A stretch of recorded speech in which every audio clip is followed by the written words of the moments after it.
more. My people, they got a sore, I'm putting that on the Lord. Ain't accept and ignore, just kicking down all the doors. Guarantee you, boy, if I ask for it, it's gotta be real big.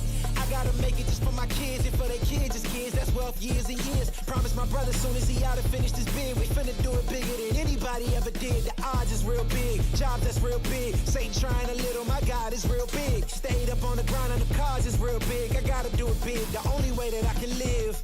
And I promise I'm trying to. Before you count me out, homie, let me remind you. They was blocking the shine, now I think it's my time to. Counting them dollar signs like lights, they'll blind you. Let me rewind to back when I was broke and I couldn't acquire 2 cents. And now I got 2 rents. They was sleeping on me, homie, must have got too big. Call my phone, I be like, who this? Damn right, hell yeah, I'm brand new. Smell like Canton. I'm fresh forever like canned food. Try and tell me what I can't do. I wanna see the world, my vision on Shamu. That mean I got goals that's real big, foes that's real big. Y'all offer too little, sorry, my soul is real big. Coming into the ring with blows that's real big. I gotta do it big, that's the only way I can live.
Three, two, one, go!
Mission complete.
string together a lot of semi-true combos against Vibes, and even though Vibes was doing the same thing, it ultimately was the projectiles at the end of the day for Pineapple that won the day and stocked up the percentage on that last stock. Yeah, I mean, credit where credit's due for to Pineapple throughout that set to clean up that stock, and like you said, the projectile usage was really clean. And I mean, there were some moments where there were some iffy choices, like attempting the down air against that up air 5 times in a row. But you know, if it ain't broke, don't fix it. Got him back down to stage eventually. I do think also there was a little bit of, in the case of that matchup in particular, Vibes, I felt like, especially early on in that match, felt like he was kind of playing with house money.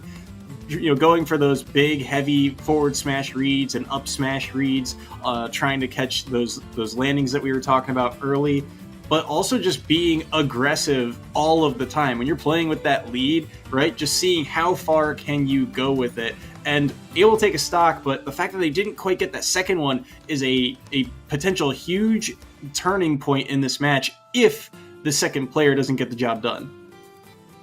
Yeah, and that is a big if right there. However, I'm feeling pretty confident right here in Pineapple holding their own. I'm not sure, even though I got to see the main Fisher roster the other day in CECC East, I'm not entirely sure we're going to see a lot of them debuting. I believe Blue from the main roster is here tonight, captaining the white roster. However, I don't know everyone who is going to be playing with Fisher College, so I'm curious to see who this is arriving on deck. Kurakura is the tag. It's gonna be interesting. It's gonna be interesting to see. One of the things that I'm always interested to see here, especially in this format, is that because there's only 3 players per crew battle, there's always that decision making that goes through of which players do we send in when, because again, this is it's a best of 3 crew battle format. So even if you lose the first crew battle, you can still potentially win the next 2. And you've got a lot of depth in both of these rosters to kind of play around with to see where they end up at. Yes, we do, and I'm curious to see where that depth takes us. I mean, we've already seen a lot of... we got to see the Fox, the Piranha Plant, and the Bowser Jr. That's not exactly the, standard layout a lot of teams bring to the table. And, if they continue that pattern of showing off, showing up, I'm very excited to see what else could happen. As well, we're trying to see who is coming in next. Peeking in on the comms between them. We're going to be going to small battlefield, and it is going to be JD on this Ganon against Pineapple on here. Now, the signature thing I've seen from a lot of Fisher College is the fast pace that they play at. If they're able to keep that up, I'm excited to see it. As we stated, on paper, this is a terrible matchup. I'm going to be honest, I'm excited. I have not seen a Ganondorf in a minute here, and Ganon's one of those... You were talking about how Fox is a glass cannon. Ganon, I feel like, is almost the same, but for all the opposite reasons. Every single hit feels like you're getting smashed by a truck, but you also have struggles like this where getting back to stage is just a nightmare against characters like Bowser Jr. Already at 97, I think enough attack will get JD back to stage. Yes, it will, but now you've got to deal with those ledge trapping up parry, but the second baton swing will be enough to clean out that stock from JD. Pineapple with the awareness to not give up after that first parry came out. At this moment, JD is looking for another ledge trap. They had a good idea in the first time, but they may be a little deterred now. Has to give up all the stage to those projectiles. Ganon just doesn't have a way to contend with them. Yeah, really the difficulty, but once they get in, they can do a lot. They're seeing a lot of just up smash, forward smash, and such from the side of JD, because these heavies, they are just known for taking stocks. Is right there, up smash takes it, 2-1 lead here for JD. Again, these are both teams' second players, so whoever goes down will have the lead entering that third match. So potentially a huge stock taken. Jabs not going to find a way to take that stock. Up B, not going to do the trick either. Up tilts, finding some damage, but good parry there into the down tilt, sneaking by those hitboxes as JD to get out of the corner. Yes, they are as... Ooh, with that drill, they're opened up. Scary situation at ledge. Pineapple goes for the ledge trap, but JD goes all up above everything, but they get knocked up above themselves. Now JD is forced to get off of the ledge. I don't even know what hitbox that was. I've never seen that on Ganon's uppy in my life, but I'm not sure Pineapple has either. JD keeps trying to tech chase with that good awareness to stay away from the cannonball. An opportunity right there. Is the up air enough? Yes, it is. JD is able to finish off Pineapple's second stock, and with a 2 stock, Fisher College remains in the lead.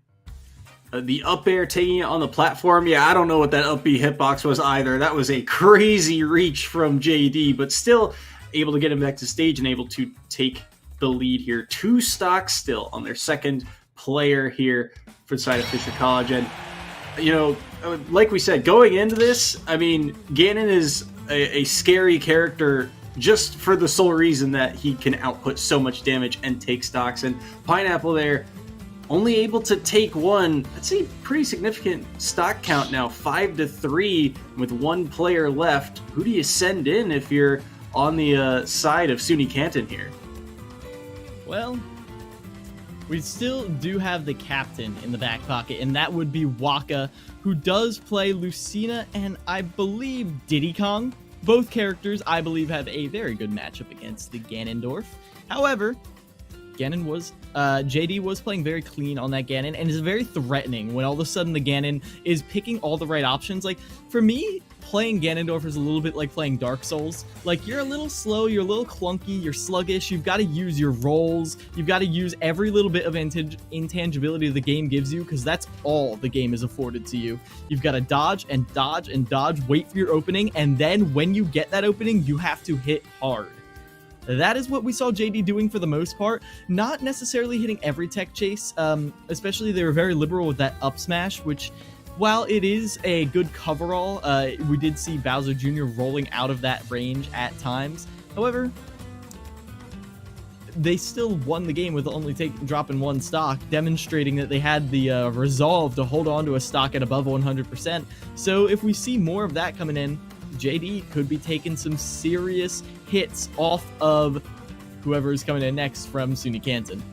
And the other thing too, right? You talked about the ability to survive at high percents on a character like Ganondorf. That is so vital, because now you tack on the amount of damage that character can do normally, plus you add the rage on top of it. Suddenly, you need less interactions to kill your opponent than with a character like Ganondorf, who can output so much damage if they're getting the correct openings, if they're guessing correctly. And you saw JD guessing correctly more often than not. So a scary character to go against, but one that is exploitable if you can get them once again in disadvantage. But we'll have to see if this final player for the side of final player for the side of SUNY Canton can do that. If it is indeed Waka coming in with the most likely Lucina, I believe we saw Waka play Lucina last time. That's more of their tried and true.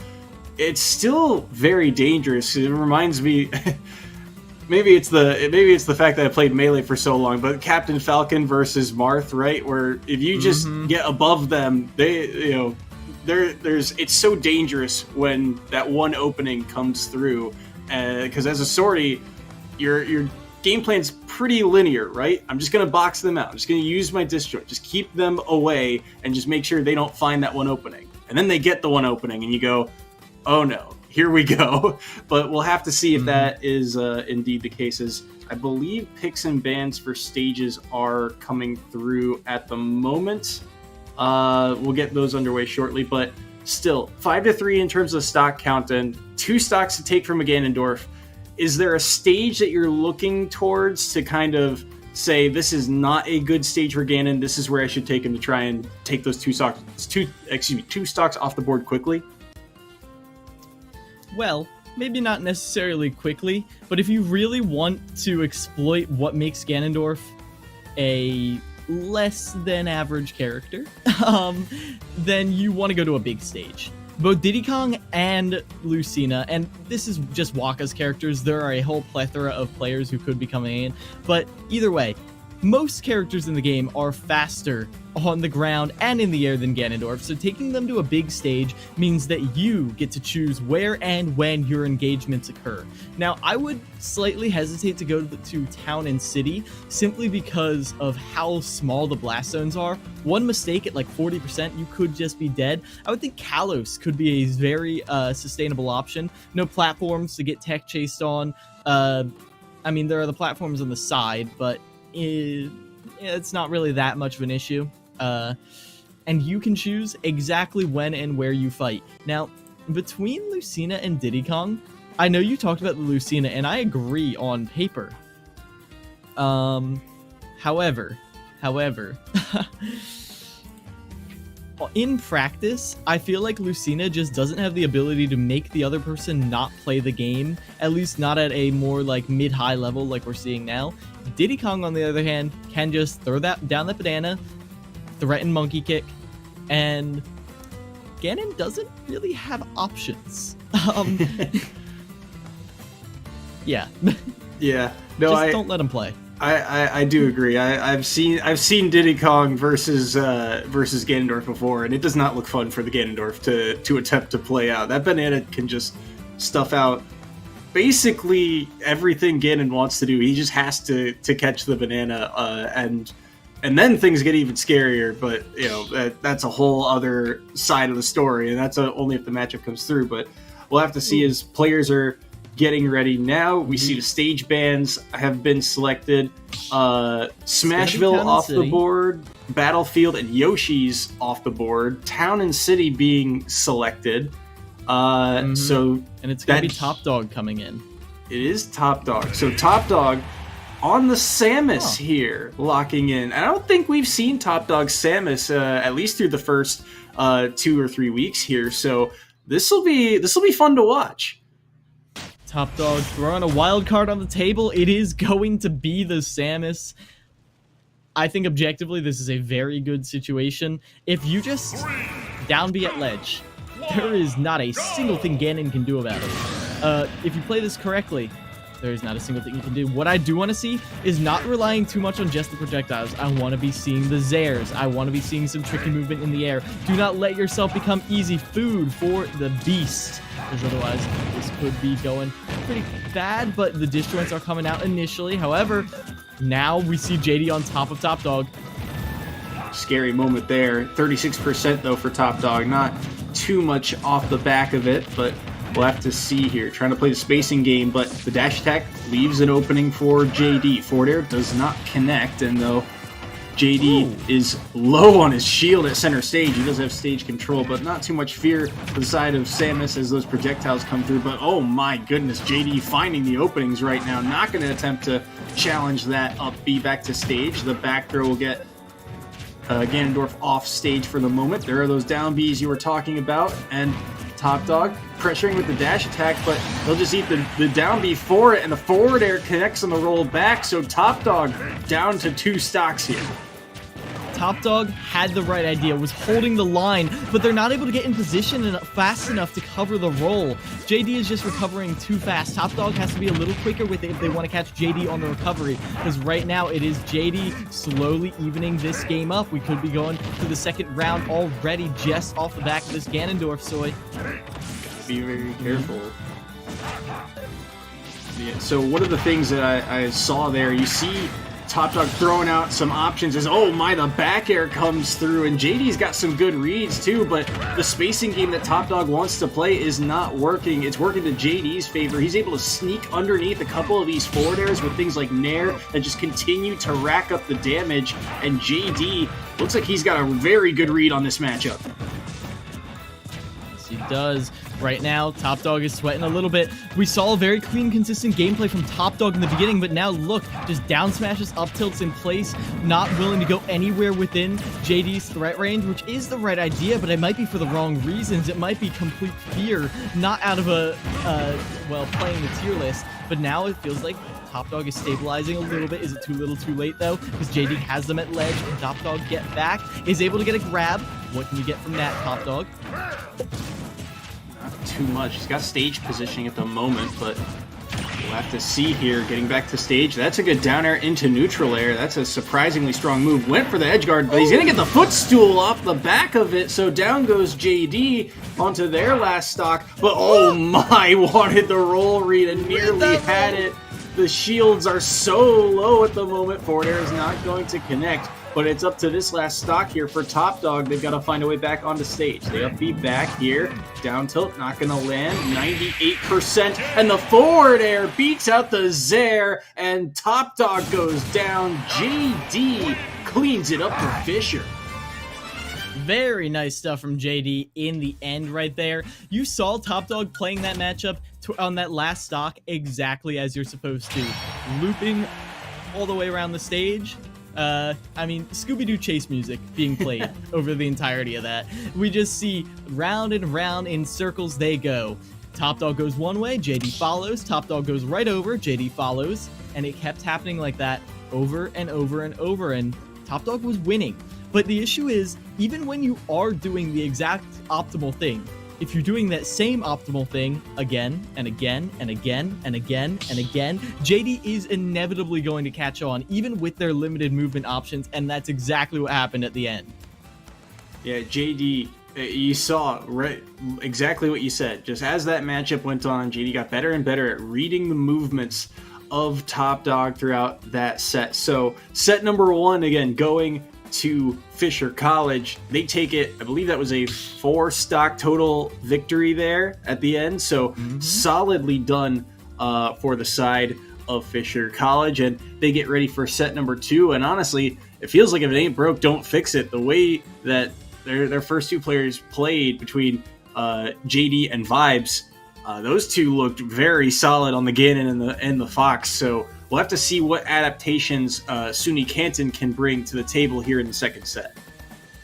And speaking of adaptations, I do think Ganon is a very good crew battle character, because when you play Ganon in a best of 3 or best of 5 set, sometimes you just get rocked game 1. It happens. You're not ready to give that much respect.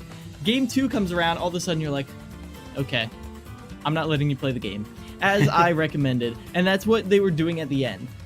I expect if we see JD again against the same people, if we see JD against Pineapple or against Top Dog, it is going to be the same song and dance as we saw in that last stock.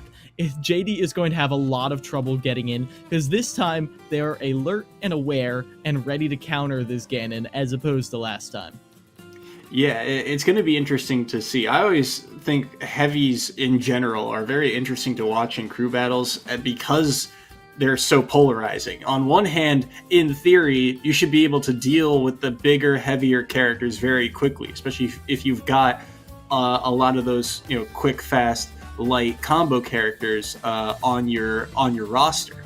But on the other hand, you slip up on those combos, and now the damage that they output and the number of stocks they can take just suddenly gets increased. It feels like the heavies are just meant for taking stocks. And in a crew battle format where every single stock matters and you can kind of divvy it up 3 apiece, if you're trying to just take 1 and equalize, those heavies suddenly feel like they become a whole lot more valuable. And to have JD, who feels very proficient on this Ganondorf, is a very good sign for the side of Fisher College. Yes, it is, Soy. I overall, Fisher College is demonstrating the benefit of bringing on these very high-level players. Because, Fisher College has some arguable, Sonic's an arguable top 10 player, a lot of arguable top 50 players. They're not playing tonight. However, you ever heard of trickle-down economics? Arguable if it works in real life.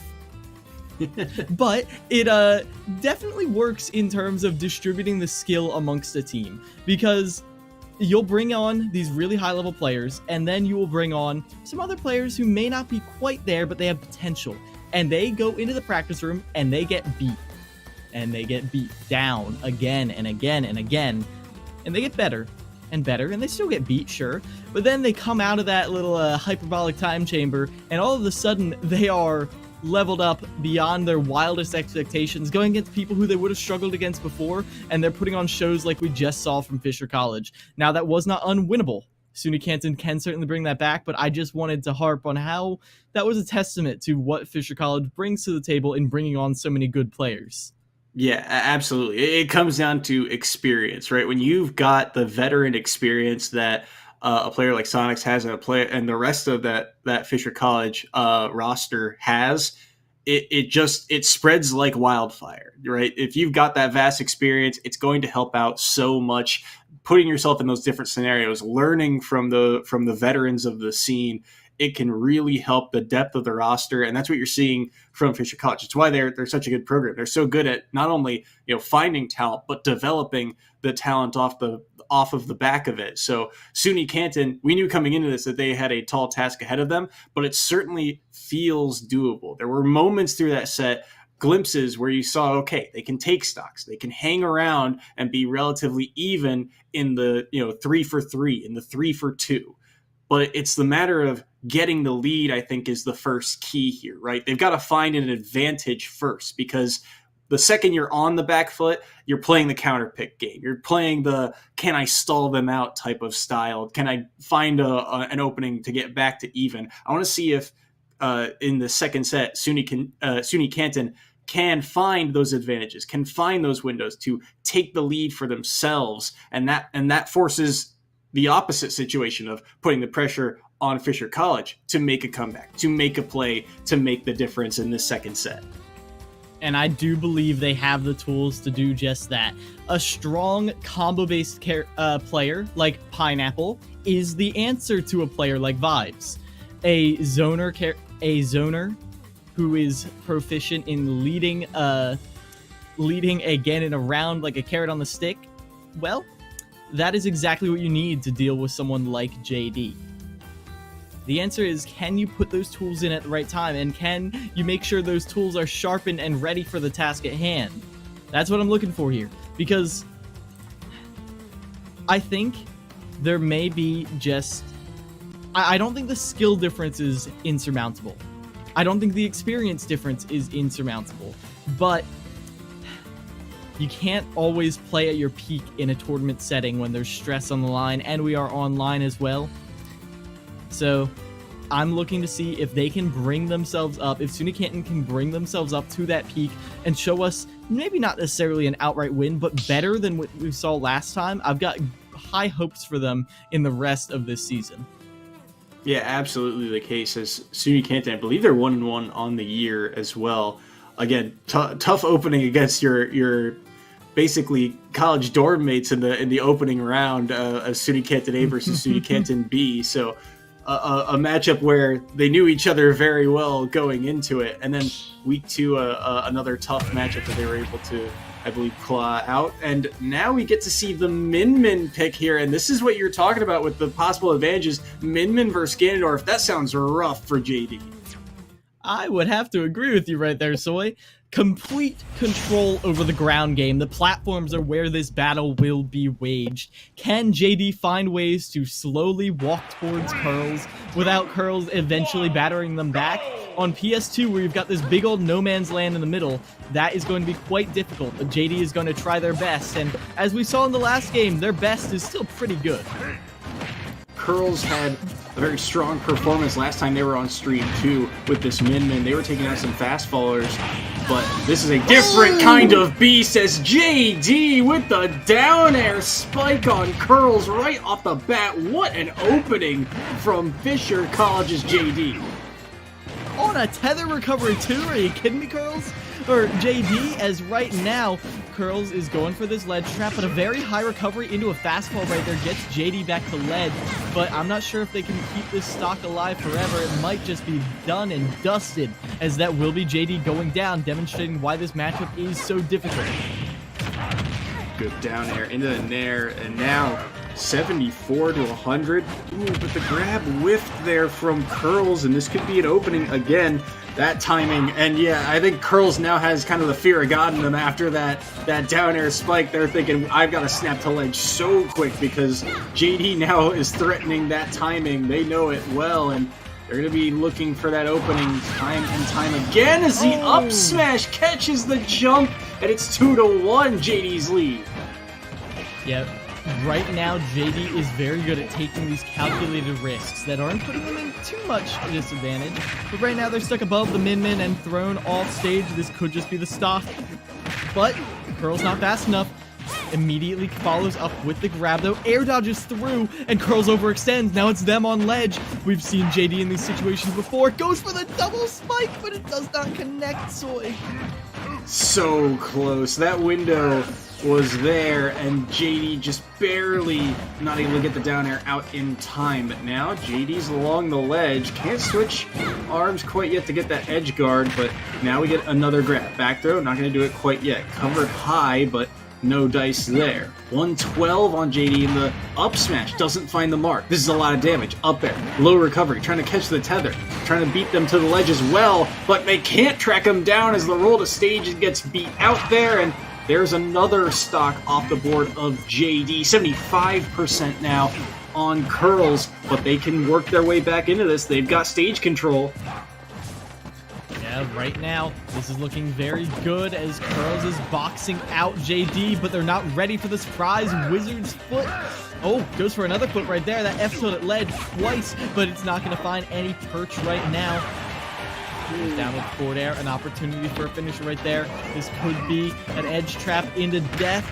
Goes for a bait, but gets back thrown instead. Can Curls find the finisher right here?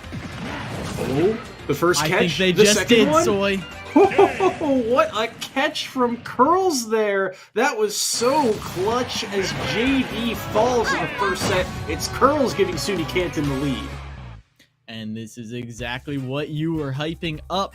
That's a lead for Fisher College has got to find a way to dig deep to finish off this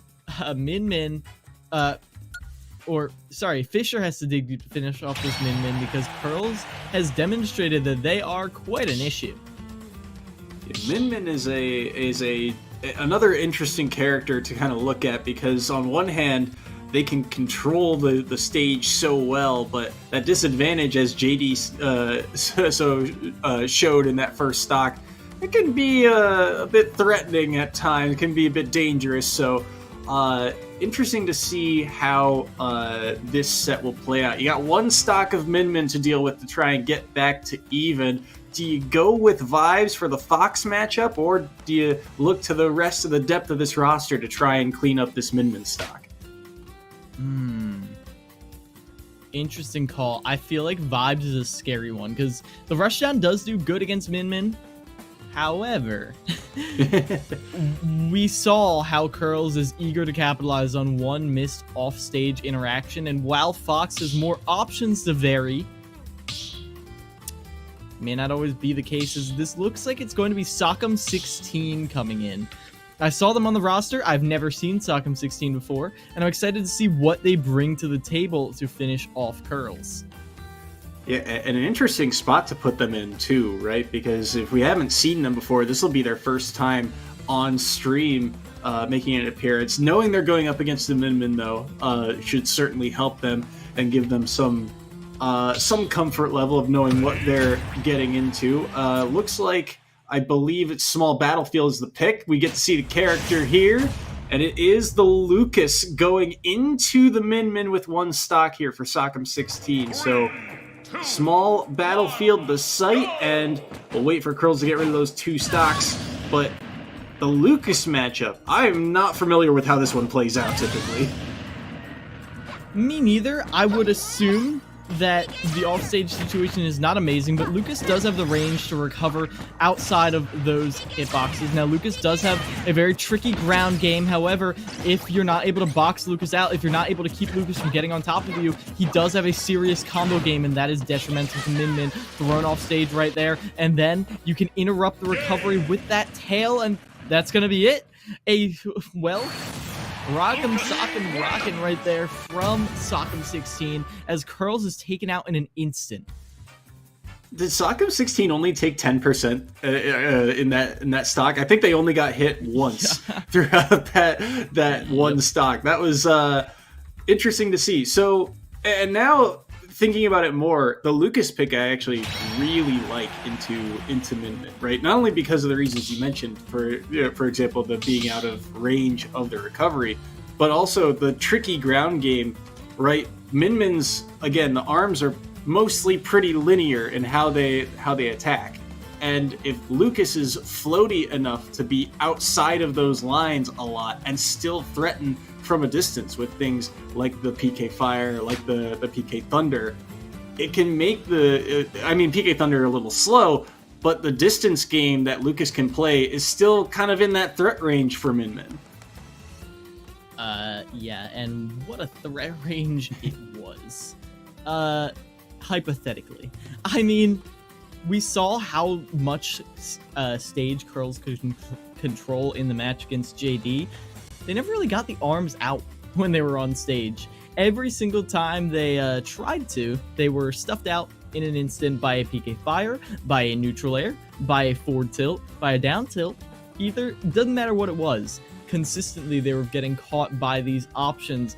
And then, that tail whip at the end. That is the name of the technique where you send out the PK Thunder and just sort of nudge people with it, nudge them away from stage instead of just hitting them up.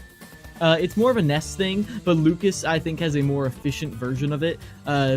Almost like a lightning loop, you're able to just gently push them away from stage instead of knocking them up and away from it, as Lucina is going to be the answer right here. 6 stocks to 6 stocks between Fisher College and SUNY Canton.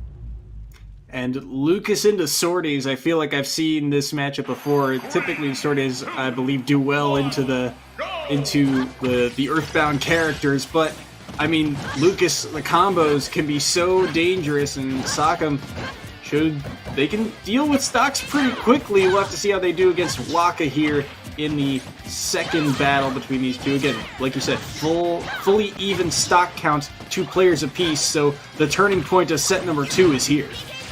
Ooh, a nice little double cancel there off of ledge, as Waka is showing that they have the ability to burst through Lucina's zoning range, and don't let it fool you. Lucina is a zoner in the way that she keeps you away from her in her sword, but it's not as consistent as other characters. These drift back aerials from Waka have been so good. Flying backwards with these PK Thunders, I feel hesitant to call out if that's a slingshot or not, because, you know, that little funny little demonstration. But either way, the way that Sockham is keeping themselves safe while throwing out these projectiles is really messing up Waka's neutral, as they do get caught by the PK freeze at ledge. That was so good, too, to recognize the way that Waka was moving. They were drifting back to stage, that it was still unsure whether they could air dodge back or whether they were going to dip down and use that up B, and either way the timing would have worked out the way Sockham covered it. But look at this. There's the up tilt now from Waka, as they're looking for a way to get the stock count back to even. This is a grab, but up throw should not quite do it yet. 138 now on Sockham. Forward tilt, not going to kill quite yet either. But the up B got the wrong angle, couldn't go in, went down instead. So stocks are back to even, and percents, although Waka is at a deficit, can be made up very quickly here. Yeah, the juggles are where I feel like Waka has found and will continue to find most of their damage. Lucas seems like an oppressive character up until you hit Lucas, and then you realize, oh, Lucas has no tools to escape this advantage. So if Waka is able to get Sockham into a juggle situation and hold them there, that could just be juggle to death. However, Sockham is being so elusive, I don't see that happening that much. So, yeah, no, very elusive. Oh my god, that was a near read on a forward smash from the side of Sockham 16 in Fisher College, but running up, threatening possibly a forward air. The run-up forward tilt's also very dangerous, but not going to be able to get those off either. There's that upbeat, knocking Lucina away again, and Waka will find a way back to stage, can't get the grab. There's the down tilt into a down smash. Don't see that move all too often, and won't take the stock quite yet, but there's a Zaire. Dash attack does not find the mark, and this is another huge point. Both are above 100%. Both are at those rage percents, kill percents. Can they find a way to take this stock and hold on to their own? But it's Sockham who gets the grab, and the up throw eliminates Waka, and Waka is now down to their last stock. and now Waka feeling the pressure a little bit, and I feel for them.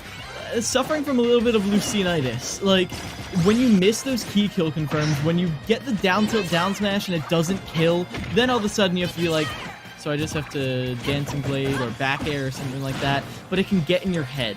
You don't have those super safe options, as the disadvantage can start to snowball. 65%, they do get the stock. Waka has an opportunity here, but Sockham is continuing to keep up the pressure.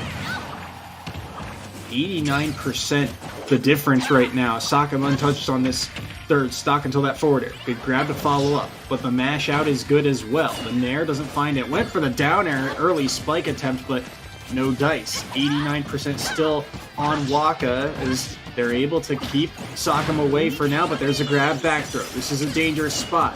Neutral B used and it won't find its mark. There's another grab, back throw.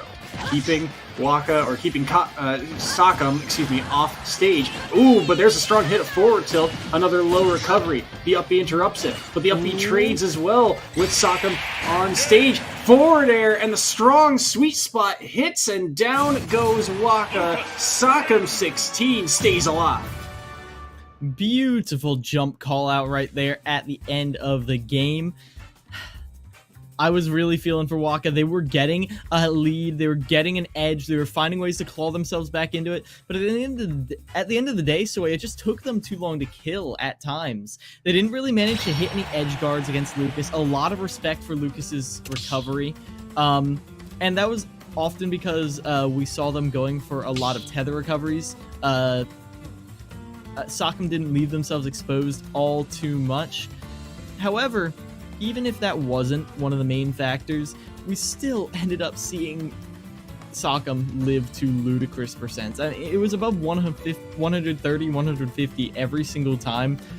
Lucina's one of her main kill confirms, outside of just ledge trapping you to death, is down tilt, down smash. We saw it exactly once in center stage, and that was all we ended up seeing from it.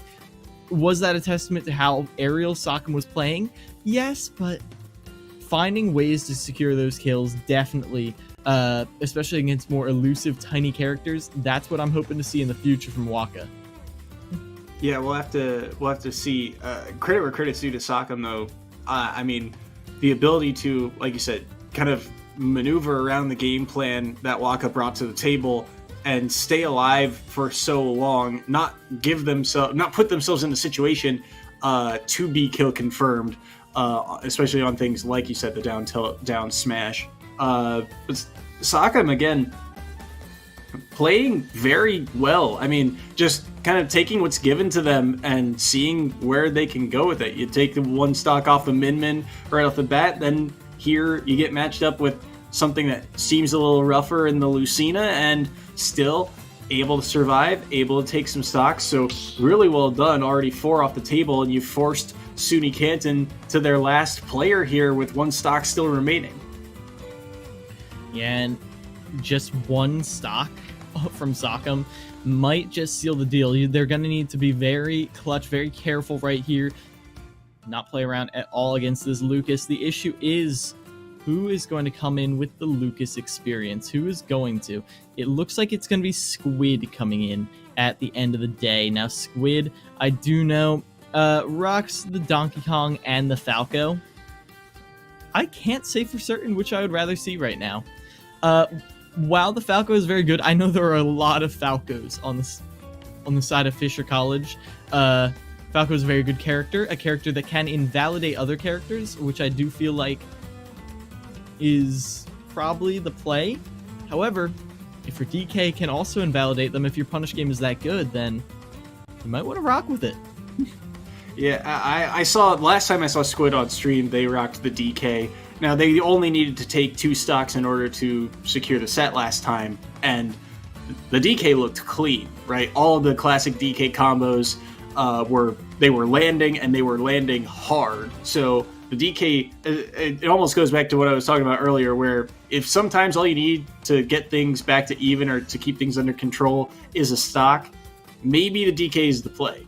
That being said, DK into Lucas and then a counter pick, that in itself sounds a little rough. So the Falco likely the play here, but if what you say is true of the kind of Falco experience that Fisher College has, maybe the Falco is something that they're going to shy away from. So it'll be curious to see what Squid picks up here. It'll be interesting to see, but I mean, it could go either way. And again, this is SUNY Canton's kind of last leg here. If Squid does not find a way to take the next 4 stocks, 1 off of Sakam 16 and 3 off of the next player, they will go 0-2 on the day, and the win will go to Fisher College. So a very important decision to be made here for the side of SUNY Canton and Squid. Yeah.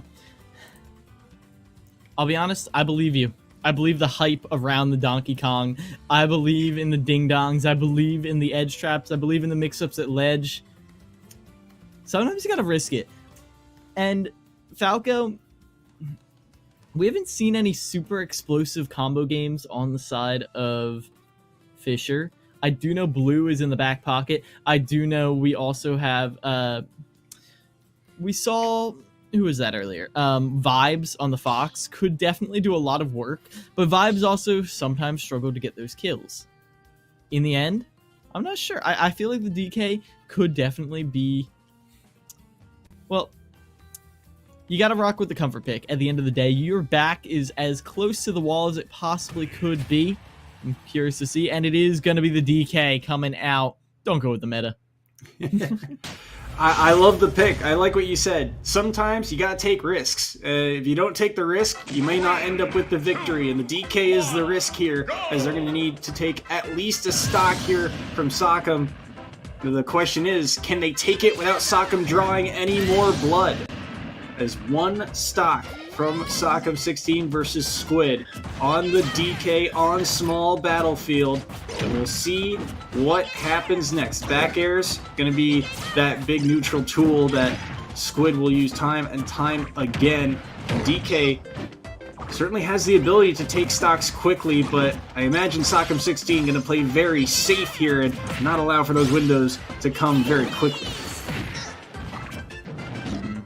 Maximum way up to the top. Ding dong, 90% already. And even though Sockham is stacked on some percent, they're struggling to find any substantial moves. There we go. There's an option. Air dodges through the PK freeze. There's another one. Forced it, and that is the stock gone. Squid only on 2 stocks. 2 stocks as soon as Canton in total.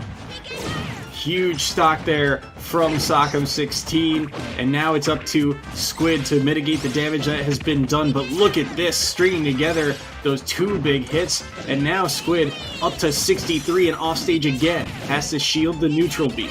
It has to deal with all of these projectiles. There, though, I love the idea of the grounded up B. Got some armor off the back of it. Wins the ledge trump battle, too, but can't really contest off stage. But somehow the up B clipping there and getting even more percent onto Sockham. But now it's Sockham's turn. They've got ground control. They'll opt to back away and go back to that projectile game. This big monkey is being just peppered away by all of these projectiles, just all of this percent. 122 is a lot of rage, so one strong move should do it. They'll walk off stage, but the mash out, they don't get the throw off the cargo. That's a huge opportunity missed by Squid. And now Squid, they're kicking themselves with that one. They're like, I should have just pulled the trigger. Finally, with that up B, spinning across the stage, Sockham was not able to vacate the premises in time, and that will mean Squid does defend their last 2 stocks. 2 stocks remain against 3 from Fisher College. And all I gotta say is, Sockham put on a very good show. Oh yeah, that for sure. Sockham taking 5 stocks in total in this second set here. Did not see him in the first set, but a solid showing to say the least. When you're only having to take 9 and you take half of them, you got to be feeling pretty good about your performance here. And they've set up their team for success here in the final round coming up. 3-2 the stock count. It's up to Squid to try and keep SUNY Canton alive, as we're waiting to see who will step in for the side of Fisher College to try and clean up set number 2 if they can. They know what they're up against, though. Squid and 2 stocks of a Donkey Kong that, well, although the first stock looked rough, they were able to eventually pull the trigger, like you said, on those big, heavy moves like the grounded up B to seal the stock away. Yep, and, well, I'm looking for more of that. We did see, talked a lot about Sockham initially, but that was a very clean Donkey Kong. They did just get caught up by the follies of their character and the fact that once you're forced to press up B, you're as good as dead. And there's Blue. Blue is coming in from the main Fisher roster. This is the Titan at the end of the road against Fisher College White.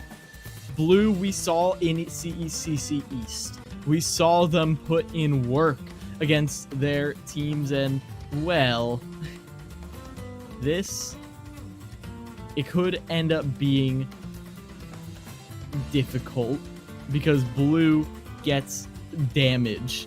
Blue against a Donkey Kong, if you don't blow up blue before blue can touch you, blue will kill you off of one interaction. That is something we saw happen the other day. It could happen again. I liked the defense we saw from Squid, but I'm not sure. Until I see them interact, I'm not sure if they're going to have the defense they need to pull this out. Yeah, I mean, Blue, known for the Falco, and Squid on the Donkey Kong, and you immediately think, okay, Falco combo character, DK, big hitbox for Falco to exploit. So, like you said, that one interaction could change the complexion of the game right from the get-go. And Blue, a player that is known for, being the kind of turning point of sets, the way they play, the momentum this character can bring to the table. It is a tall task for Squid ahead of them, like climbing Mount Rushmore or any type of mountain, really. Now that I think about it, because 2 stocks to 3 here, DK versus Falco, and if Squid cannot find a way to take all 3, the win is going to Fisher College. Ooh, that's you need to go for it. Yeah. You need that. You need those cheeky little stocks. Because if you don't take those opportunities, if you don't put the fear of Squid in Blue, then Blue is just going to do this to you. As Squid is getting right in Blue's face, going for counter hit after counter hit, trade after trade, and these low percents, it goes on well, but one little misinput and a stock is gone, 1 stock left to take down Blue. Otherwise, Fisher College is walking away with the W. That's so rough, because you know exactly what Squid wanted to do there. Just the little half charge or so of that neutral B, and then you jump back to stage, but instead the misinput comes through and they just plummet to their demise. So now, last stock here on a Falco who is getting aggressive with the side B trade, and it actually worked out in their favor. Squid goes down off the trade to the up B, and Blue cleans house here in the last set of Fisher College versus SUNY Canton. Beautiful aggression with the specials off the ledge right there, Soy. I love the side B off, because Falco's side B does spike, so trying to catch him with that. When that didn't work, they were ready with the up B, going directly into them. Blue ended up forfeiting their stock, but it didn't matter all too much, because as you saw, Squid couldn't make it back, and that will be Blue, and by extension, Fisher College, taking this 2-0. A solid 2-0 victory at that, and a huge performance. You got to give a shout out, I think, to Sockham16 for the 5 stocks they took in this second set. Again, we believe it's their first time being on stream, and to come out and put up the performance they had here in the second set in a pivotal turning point, very well done. And then Blue, again, taking care of business at the end of the day and getting them the victory. A solid performance. I think we're going to toss to a quick break here to possibly get an interview with one of the members of Fisher College momentarily. But while we get that ready and set up, we're going to take that intermission. So we'll be back momentarily. I am going to interrupt you right there. We are just going to be cutting right to, we're getting into Rainbow Six as quick as we can. We're skipping the interview. We're a little bit behind. So we are actually going to have Rainbow Six hosted by, of course, Korbeck and Suga. So take it away, guys, after this break.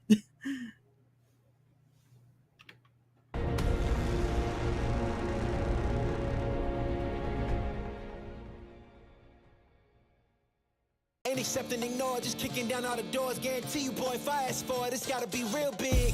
I gotta make it just for my kids and for their kids, as kids. That's wealth years and years. Promise my brother soon as he out and finish this bid, we finna do it bigger than anybody ever did. The odds is real big, jobs that's real big. Satan trying a little, my God is real big. Stayed up on the grind on the cars is real big. I gotta do it big, the only way that I can live.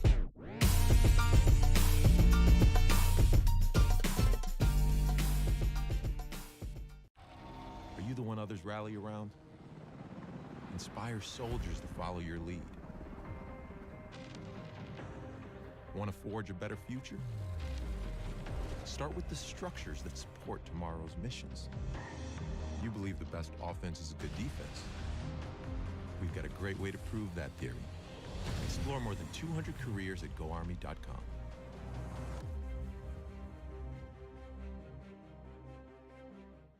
Hey man, I just can't find a comfortable headset. I mean, I've tried everything. Literally everything. Sheesh, my brother. I got you.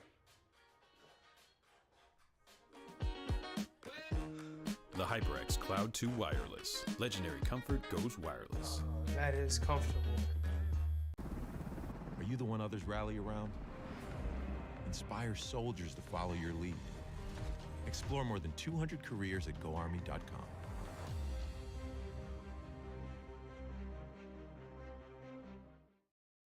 We all got a thing that gets us out of bed or keeps us out of it. The thing we live to do, that we do for nothing at all. But don't do it for nothing. Take it to where it means everything.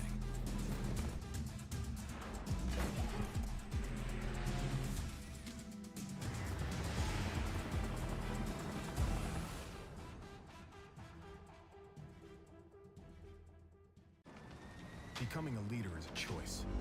So if you want to learn to make big decisions, start with this one. Decide to lead.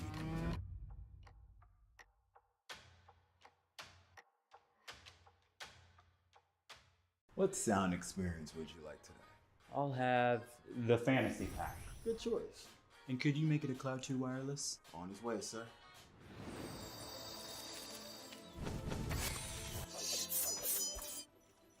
Sounds amazing. The HyperX Cloud 2 Wireless. Legendary comfort goes wireless.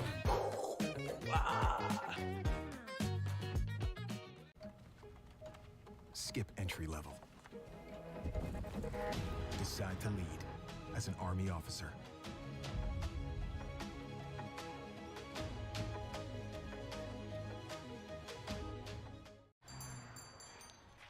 What would you like today? Another Cloud 2 classic?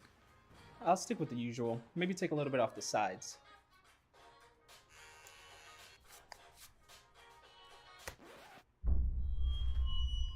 Oh, that's fresh. The HyperX Cloud 2 Wireless. Legendary comfort goes wireless. Hey, watch your head. You think knowledge is a powerful weapon? Here, you'll have plenty of ammo. Look to science to solve problems? Wield a microscope to confront global threats. You sometimes dream in code? Become a cyber attacker's worst nightmare. Explore more than 200 careers at GoArmy.com.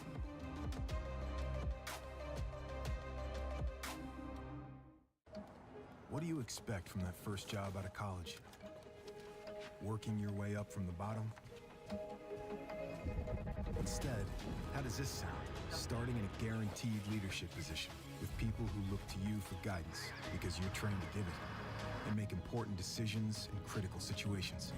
Skip entry level. Decide to lead as an Army officer.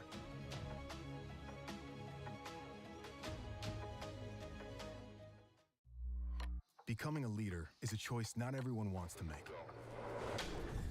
Because all eyes are on you. Calling the shots.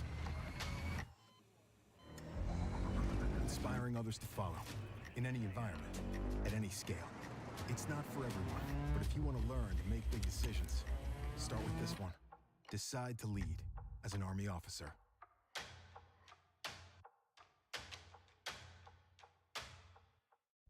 You think knowledge is a powerful weapon? Here, you'll have plenty of ammo. Explore more than 200 careers at GoArmy.com.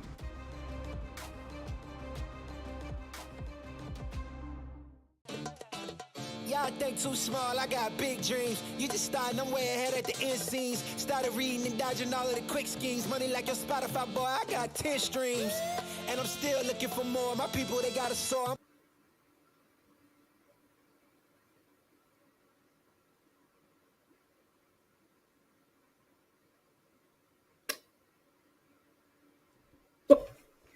Welcome back to Esports U. We do have our Rainbow Six Siege match. Well, one of the matches going on. We also have our main channel match going on today. But for this channel, we do have Ohio Northern versus was this Trine University, and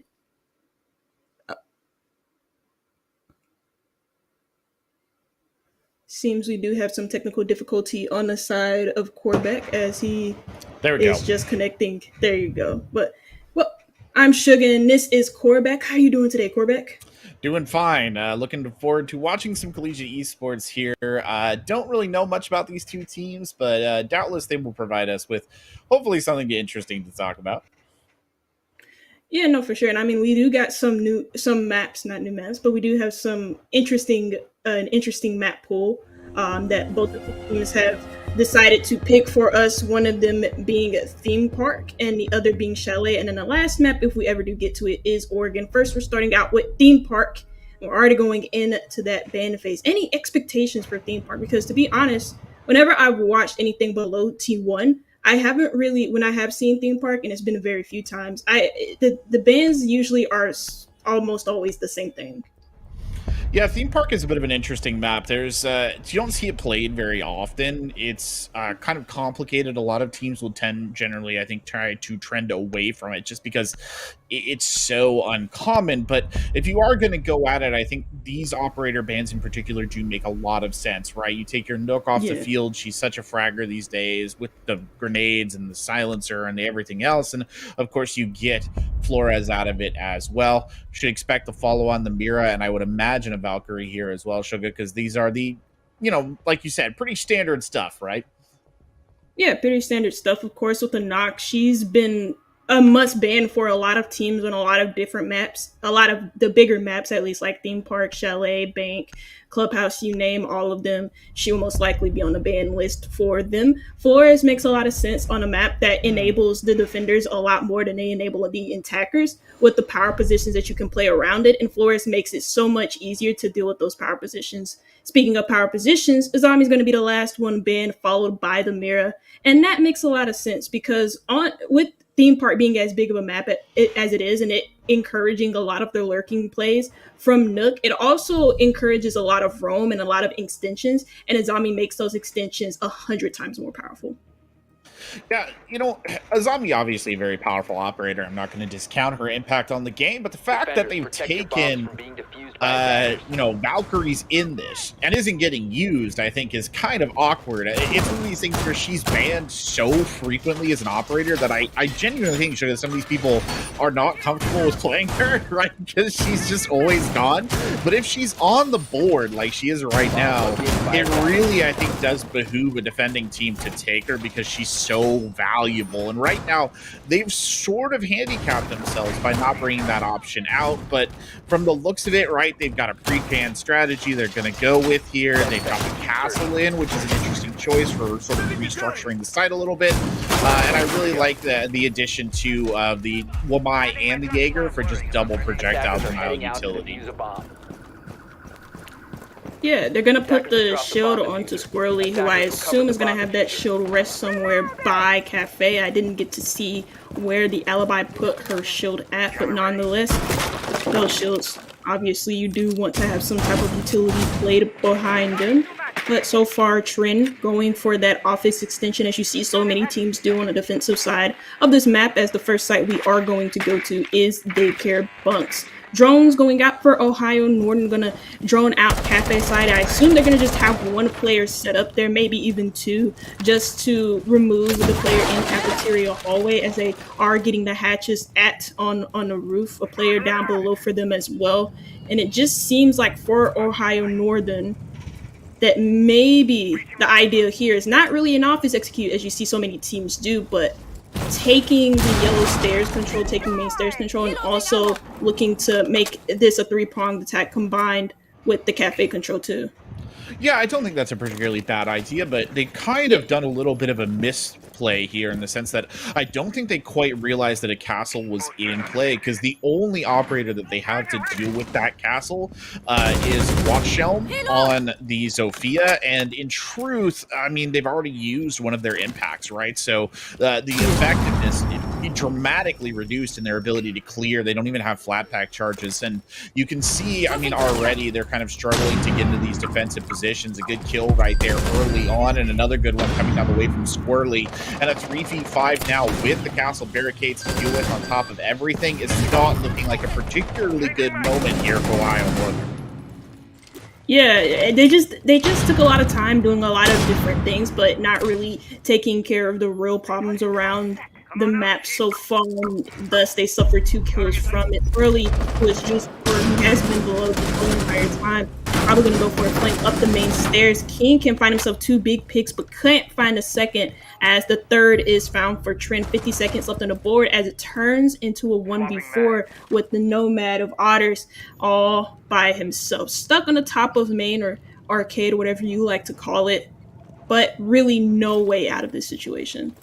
No, I mean, I think the inevitable ending here, right, is that Otters maybe gets a kill and gets traded out immediately. Unfortunately, won't even get that. Muma there finishing him off. Well, looking back over it, I mean, you made a very good point, Sugar, about the attempt to come at this from multiple angles. And usually I'm a heavy advocate of the idea you don't all push one site from the same direction. That's just a recipe for disaster.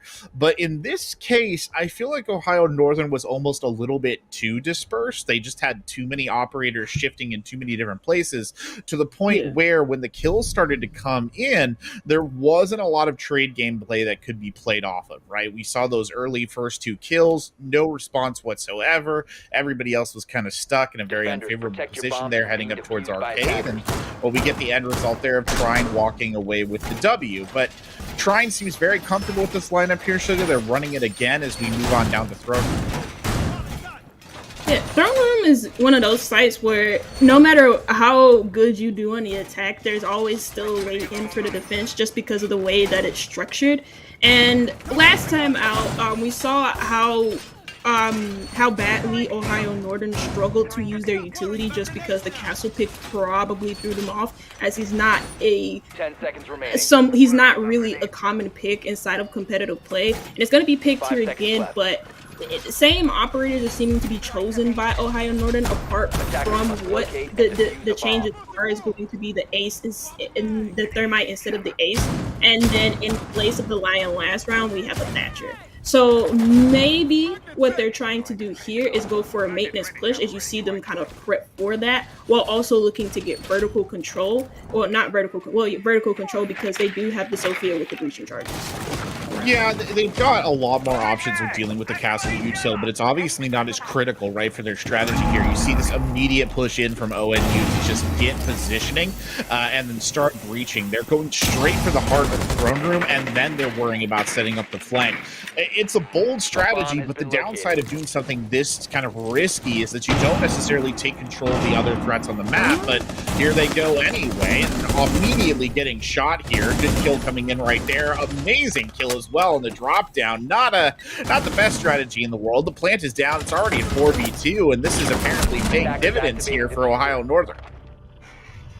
Yeah, Ohio Northern just walk inside a site from maintenance, go behind the throne, get the entry picks, and there's really nothing that Trine could have done in the positions that they were in, so you have to make the argument that they could have just positioned themselves better to deal with that rush, but they quite literally weren't. Just a lack of presence inside of throne room, nobody behind the throne itself to catch those rushers off guard, and now the last player alive, Marquini, stuck in split. Very hard situation to fight himself out of. He does find one pick, gonna go for the knife, but gets air jabbed, gonna go for the Mossberg pump instead, but is easily shut down by Watchland, and that is Ohio to grab a round back.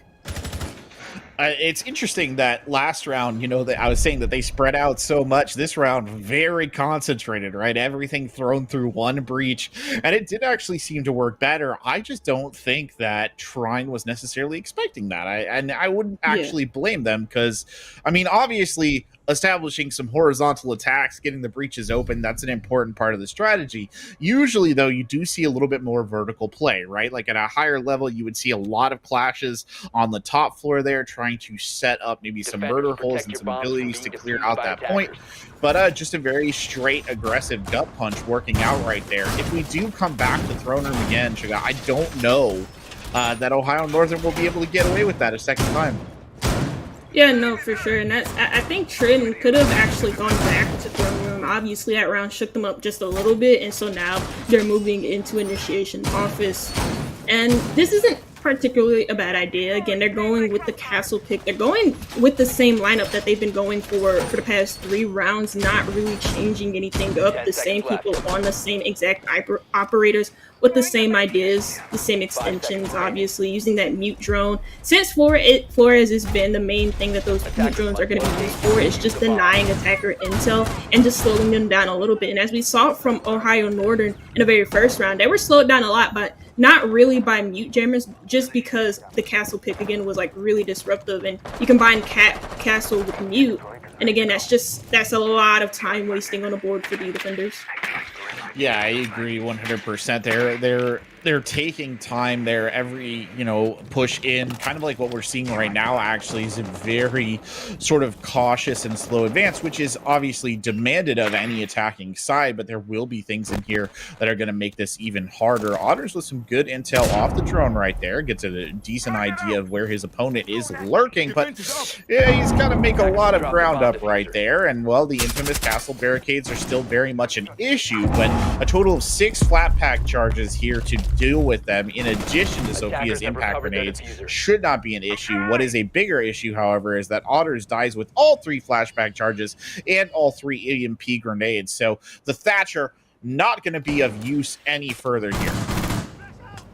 Yeah, I was going down pretty early, and I'm very confused about the push here from Ohio Northern. Usually teams, there's nothing wrong with having, yeah, see, that's why I don't like that. There's nothing wrong with having, like, the push coming in through Cafe, coming in through Arcade, but usually teams, the reason why you push over by inside is just because it's a lot better and a lot more effective than pushing in from Cafe when you don't really have full intel on the extensions. And as you can tell, it didn't really look like Ohio Northern had any type of intel, because they just rushed right into some crossfires. They deal with the castle barricades, they're using their util, but it just doesn't seem like they're using their drones as effectively. Now we're in a 1v4 situation with Sophia all on her lonesome, and all 3 players were trying. Well, they're already back on site, taking the safe road.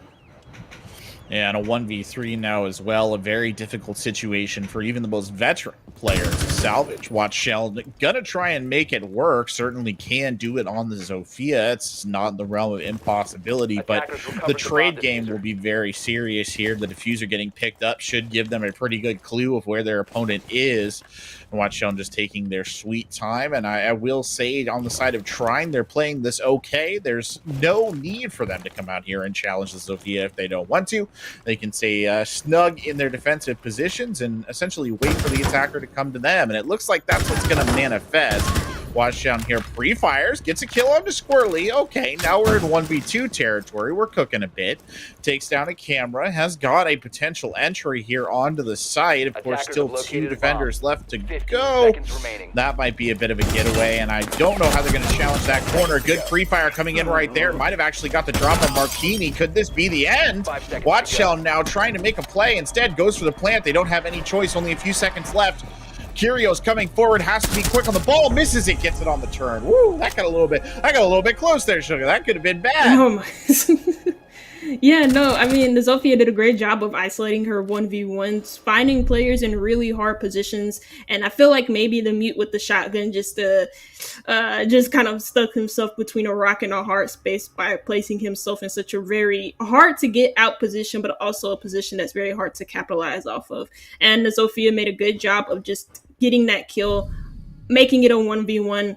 Just time ran low, got to the 0-second mark, and she had to unfortunately stick that defuse. Now the game is in Trine's hands as they do take the lead, but it's been very close, been very back and forth. We've seen teams in the past 3 rounds that have been played, we've seen both teams have like really good rounds, and then also have some situations where they have like completely dropped the ball. But it's not like it's a match so far by any means. No, I think they're kind of slugging back and forth here, right? And we'll see if Ohio Northern can kind of maintain that pattern pattern. They're moving the defenses over back towards where they started from, which of course was a Trine victory. But Ohio Northern has had the opportunity to learn from their previous defeat here. I think a good indicator of whether this is going to go well or not would be if they spread themselves out a little bit. But King SC coming out here on the Montaigne, what do you make of that? Well, it'll help them when dealing with the extension game here from Trine. Of course, the Monty pick is like really, really good for helping you clear out roamers and putting pressure on players off site, because he serves as more of a figurehead, and you have to make like a conscious decision or be able to really play off of like your own type of game sense. Whether or not the Monty's being held by teammates or being guarded by teammates is usually a big scare for defenders who are having to face him. And I mean, he's also very good at just going into rooms like this and clearing it with his shields and helping really accelerate this attack on time, because that's the one thing from Ohio Northern that I can safely complain about, is that in most of their rounds they've been able to run very low on time, apart from the one round in Throne Room where they were rushing through maintenance. You can see the value of the Montaigne kind of being illustrated here. He is basically an alternative intelligence gathering operator. You send him forward, he's got the shield so he can't be wounded easily, and he gives you the insights of what he can see as long as you're, obviously communicating. Don't go try and pick that trick up in your unranked games where nobody's saying a word. But the information that he's providing here, I mean, I think it's of okay value. They are eventually going to have to shift him forward. EMP grenade coming out right there, and it does look like Sandwich is down. Good challenge. The machine gets dropped immediately. Gyros Mars, a whole flurry of violence right there. Otter's the only one who's able to answer, and that just leaves King SC and Watchshelm in play. And, well, King SC isn't much of a fragger, but I guess Watchshelm could step up and do some serious work. Yeah, that attack from Ohio Northern by security side, just not really, security side, just not really working the way that they would want that to have worked for them, with the Thermite getting the wall and then nobody really watching the swing there from the castle. Monty just clearing by himself, not really having the backup from his teammate, and Mini is there to deal with that. Now it's a 1v4 in favor of Trine, but that's a, whoa, okay, he just hit that. He's nasty. He hit that shot, now makes it a 1v3. But still very tall task ahead of him, as Trine in this situation, again, when they get like a good man advantage, they know how to back off. They know to not really overdo it, especially if there is one last player alive. But in saying that, there is one player who decides to challenge him. That is Big O Killer. He falls and out. So 1v2 with 15 seconds left. 15 seconds to go. Watchshelm gonna try and finish it off. Doesn't have a lot of time to make the play. The defenders, they just have to get out of dodge. Doesn't even have access to the diffuser lying on the ground there. It's a triple kill for Watchshelm. Woo! That's a risky maneuver right there by Squirrely at the tail end. Gets the kill, but honestly, not a challenge they needed to take, if we're being honest. They could have just waited it out. Yeah, I mean, okay, it's another 1v3 where we see like Watchland able to just isolate his 1v1s yet again, and Trine make it very easy for him. That round was a lot easier for him to isolate his 1v1s than the previous round was, because I initially complimented Trine saying they know when to back off. But in that round, they actually didn't back off. You just see everybody spread out everywhere. Nobody's really holding across as to where the Zofia would actually come from. And they almost throw that round away again. And now we see a timeout coming in. I believe this is from, who's this, Trine?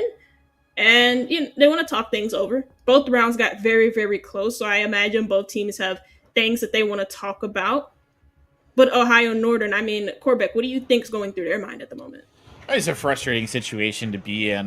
Realistically, right, if we're going to look at them and talk about how it's been going, the only person who's really been significantly contributing to these probable victories is Watchshelm, right? The rest of the squad not doing too much. I mean, I'll give a bit of credit to King SC there for gathering intel, but at the end of the day, the two rounds have been just Watchshelm getting frags. They need to change that, obviously. You want to get everybody more involved on the gunplay. You want to establish some trade game, which is something that they've really been missing out on. It's hard, right? Not knowing these teams to offer like sort of pertinent recommendations on like you should do this or you should do that. But I think the most important thing right now is developing a game plan that gets more people involved in the killing and setting up, you know, more means of establishing crossfires and establishing trade. If they can do that, I think they'll be in a lot better situation in these kind of difficult end round moments. Yeah, no, and that's one thing that's been like a big issue for Ohio Northern, not really having the support that is needed to be had for one another when it comes to attack. Because for attack, you need to work more together as a team than you really do need for the defense. That's not to say teamwork isn't crucial for the defense. Neither it is, but it's not nearly as important as it is for the attack. And we haven't seen Ohio Northern been able to break through in terms of like the first bloods. Neither. It's been Trine for the past 4 rounds that have been played. And we really need to see Ohio Northern not only not only have more players get on that kill sheet, but also get themselves established at the beginning of the round. Because the Monty pick was fine. I feel like it was a good change for them, but then nothing really changed in their play style, even when he was picked. Yeah, I agree. I mean, he just kind of pushed forward a little bit and provided them with information. I mean, that's, I guess, useful. But in a lineup where you're already having issues with effective, basically fragging power, taking a gun out of the mix, I don't know that that necessarily helps too much. Looks like one of the members of Trine is having some sort of computer issues, so they're going to restart the whole thing here. King SC also maybe taking this opportunity to reset the computer. Well, we can't help that, I'm afraid. These things do happen, so we'll hold for a minute here and see if we can get them back in the lobby. And looking something about this map causes problems. Truer words have never been spoken, Squirrely. This map, I think, does cause some significant problems. We are, by the way, going back to Armory Throne Room here, which I think is an interesting scenario because that was a decisive round win for Ohio Northern last time. So we'll get a good chance to see whether or not Trine is capable of learning lessons from their mistakes in previous rounds. Yeah, it was just the mistake of not really being prepared for a rush. Nobody expects a rush from maintenance just behind a throne. And the players who were positioned inside a site, whether it be in throne or armory, just weren't too quick on a trigger. And their reactions to the Ohio Northern players running into site seemed a little bit delayed. So, I mean, that can easily be fixed by positioning players, just being a little bit quicker on a trigger finger, yes, but also maybe bringing in some new ops that are good at hard breach denial, such as a bandit. Since Kaid isn't banned neither, as he is so normally banned on other maps, Kaid could be picked too. We see a player from Trine actually hovering over the bandit, and that is Mini Muma. So that could come in handy, and that could also delay time for against Ohio Northern if they do decide to go for this rush again. Yeah, I think that's a perfectly understandable assessment. I mean, they obviously were trying to do a little bit of denial there in the form of the mute, but got pretty quickly canceled out by those EMP grenades, which is just, you know, the danger, I guess, of bringing a Thatcher along, as much as people aren't super familiar with him. I will add to that kind of mixture as well that there is the sort of perennial issue that ever since they changed the gadget, right, and mute, he's not as good of a hard breach denier as he used to be. And I think that there are still some people who are even now still coming around to that acceptance, but it does look like we're going to be taking time here for a full rehost. So, I mean, this inadvertently works out pretty good for these teams. This gives them an opportunity to chit chat and strategize and maybe come up with some pathways forward. Yeah, I mean, you see it all the time in the NAO with teams take a technical timeout, and it's used as like a little extra tactical timeout. So, you know, it gives Ohio Northern time to talk about their strategies and what they need to do better when it comes to their early round situations, and also just time management as well as their strategies when it comes to the attacks. I don't really think there's anything wrong with the way that they push. I just think that there's something wrong with the areas that they push, and also them not really establishing themselves at the beginning of each round, because again, it's almost always Trine. It's always been Trine actually to get the very first bloods in the past 4 rounds. So we really need to see Ohio Northern their fraggers. We need to see their fraggers start to get some first bloods for them because something isn't clicking in those early round situations. That's very true. I mean, one of the statistics that is sometimes overlooked, but often in hindsight, frequently opined upon, is the ability to get early round kills, right? To be the first strike, especially pertinent for attackers to be able to get an early kill, like you're saying, because, you know, the defenders with a man advantage, it just becomes more and more difficult. You start chipping away at them. Obviously, it becomes a little bit easier. It's one less angle that can be covered. It's one less roamer that they can have, whatever that may be. One thing I think, you know, looking at the other side of the ball, I do think Trine could improve on their post game or their post game's not the right word. Their late game sort of positioning. That's something I've noticed a couple of times. I'm thinking back to the last round that we saw with the Zofia coming in, and there's just like a Jaeger lying on the ground in the middle of the hallway. I mean, like, you know, I was giving them a bit of an up. I was like, hey, you know, they're playing this pretty smart. They're hanging back. They're not trying to challenge, which was true. But then the end game positioning right there, no, not particularly good. I mean, just a dude lying on the floor is not going to fool anybody. And it didn't fool the Zofia player at all in that scenario. So something that they're going to want to, I think, improve on just a little bit is how they are handling those end games. I mean, they're obviously incredibly advantageous scenarios, but realistically, a 1v3 should not be reduced to a 1v1 with the amount of time that they had left in that last matchup. Yeah, also, you mentioned positionings as well. It's just, yeah, it's also about holding crossfires. We just saw them again be in situations where the Zofia was forced to take 1v1s against them. And Zofia having the AR, it's been buffed as a lot of the ARs have been. It's a very strong weapon. And if you take that gun head on, you are probably going to get knocked down. So you really have to have the support of your teammates when it comes to those late round situations, which we haven't been seeing from Trine. You know, they're really good at getting opening picks. They're really good at establishing themselves early on and capitalizing off of the unorganization that we have seen from Ohio University in the very beginnings of those rounds. But they're also struggling in the late round situations, which you can't have on the defense, especially when the attack is so long time. And, you know, they didn't, in those last few rounds, it wasn't, they did get saved about the clock in that 1v3 on offense initiation. But that last round was just the alibi being in an unexpected position and popping her head up when Zofia least expected it. And you don't really want to win rounds in those situations where you have such a healthy man advantage. No, and you don't want to be putting defending players in a situation where they're basically just like reflex checking attackers in such a like difficult scenario as well. I mean, you know, obviously caught Zofia off guard that time and got the kill. There's a world that exists where that doesn't happen. And, you know, Zofia fires a round off and manages to get a headshot, and then you've just lost the game with 2 seconds left. So, yeah, I think learning to set up the crossfires and playing that a little bit better would really help. And I think something that speaks to that a little bit is what we saw last time when we were on Throne Room, which is the stage that we are going back to, where they didn't have a very good position ready to respond to what should have been a very obvious breach that was going to come in. And I don't just mean that in the sense that it was obvious because we saw the preparations coming in. I mean that in the sense that it was obvious that a team is always going to try and breach that particular side. Yet the player upstairs didn't have a very good plan for getting back. It was literally just like drop through the floor. The defenders on the site didn't have very good sight lines to, you know, defend it. It was just very messy.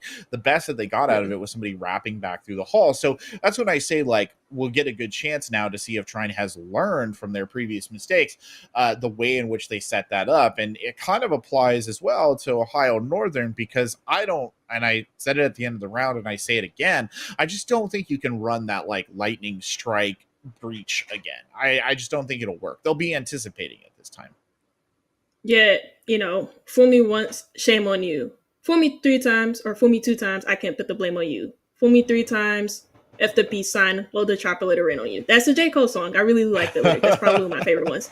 But yeah, like, you can't get away with that twice in a row. You most definitely can't get away with it 3 times in a row. You get away with it once, that's fine, that's cool. But, you know, Trine is most likely going to have a plan to deal with that in the very next round. I saw the Bandit, they were hovering over it. And of course, Bandit did receive his changes a little while back, where you can now stack his Bandit charges on top of each other. So it's you can actively look to Bandit trick now without having to keep on like removing the batteries, replacing them back. It becomes such a big hassle. So But yeah. Okay, well, it looks like we're having a little bit more difficulty on the technical side than we thought. So as much as you'd like to see Suga and I continuing our podcast episode here on Rainbow Six Siege in this match in particular, we are going to take a quick break. We'll be right back as soon as we get both teams in the lobby for the next part of this exciting ECAC match. Putting that on the Lord, ain't accepting, ignore, just kicking down all the doors. Guarantee you, boy, if I ask for it, it's gotta be real big.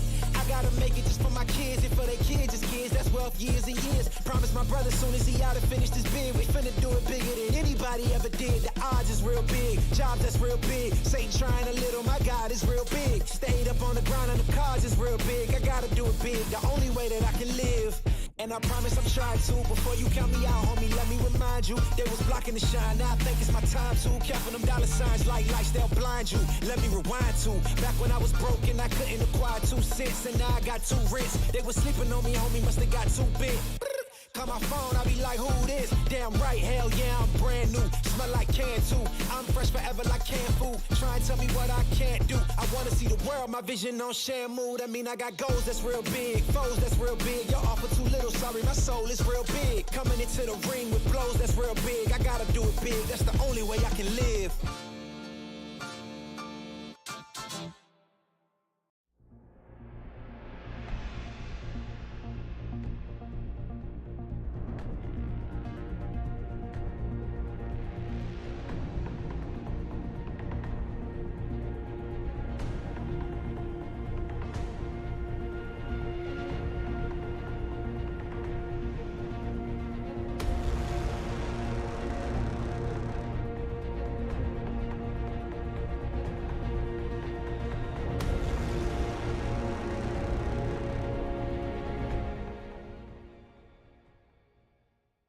Ain't accepting, ignore, just kicking down all the doors. Guarantee you, boy, if I ask for it, it's gotta be real big.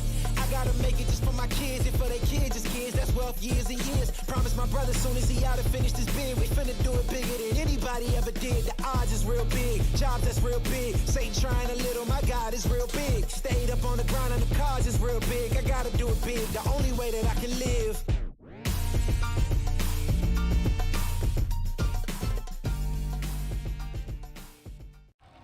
Are you the one others rally around? Inspire soldiers to follow your lead. Want to forge a better future? Start with the structures that support tomorrow's missions. You believe the best offense is a good defense. We've got a great way to prove that theory. Explore more than 200 careers at GoArmy.com.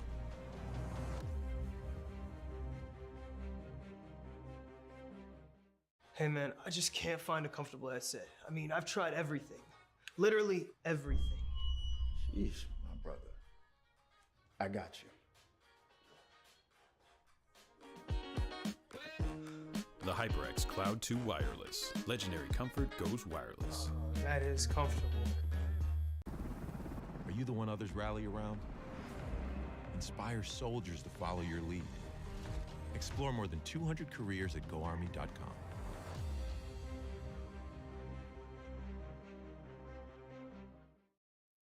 We all got a thing that gets us out of bed or keeps us out of it. The thing we live to do, that we do for nothing at all. But don't do it for nothing. Take it to where it means everything.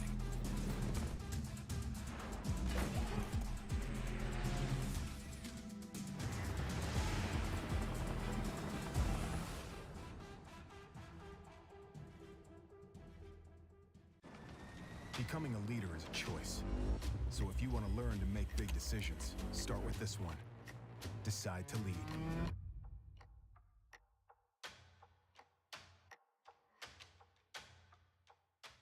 What sound experience would you like today? I'll have the fantasy pack. Good choice. And could you make it a Cloud 2 wireless? On his way, sir.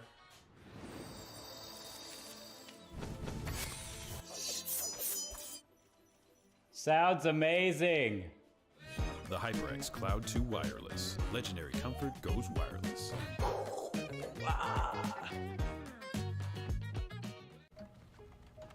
Skip entry level.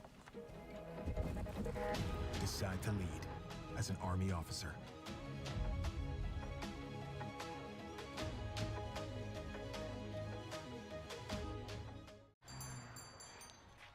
What will you like today? Another Cloud 2 classic?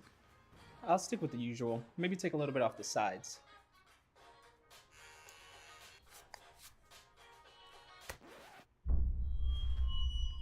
Oh, that's fresh. The HyperX Cloud 2 Wireless. Legendary comfort goes wireless. Hey, watch your head.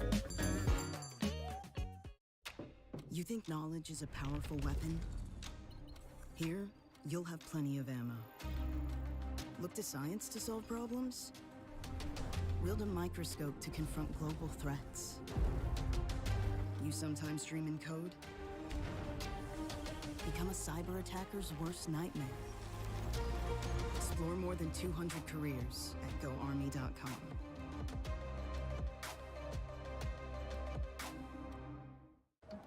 What do you expect from that first job out of college?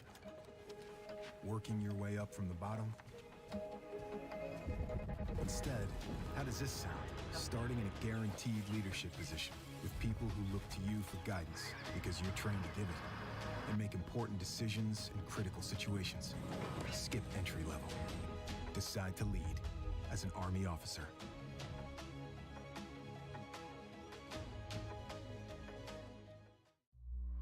Becoming a leader is a choice not everyone wants to make. Because all eyes are on you. Calling the shots. Inspiring others to follow. In any environment, at any scale.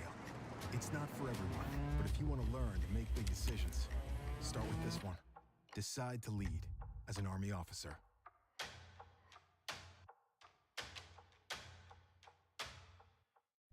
You think knowledge is a powerful weapon? Here, you'll have plenty of ammo. Explore more than 200 careers at GoArmy.com.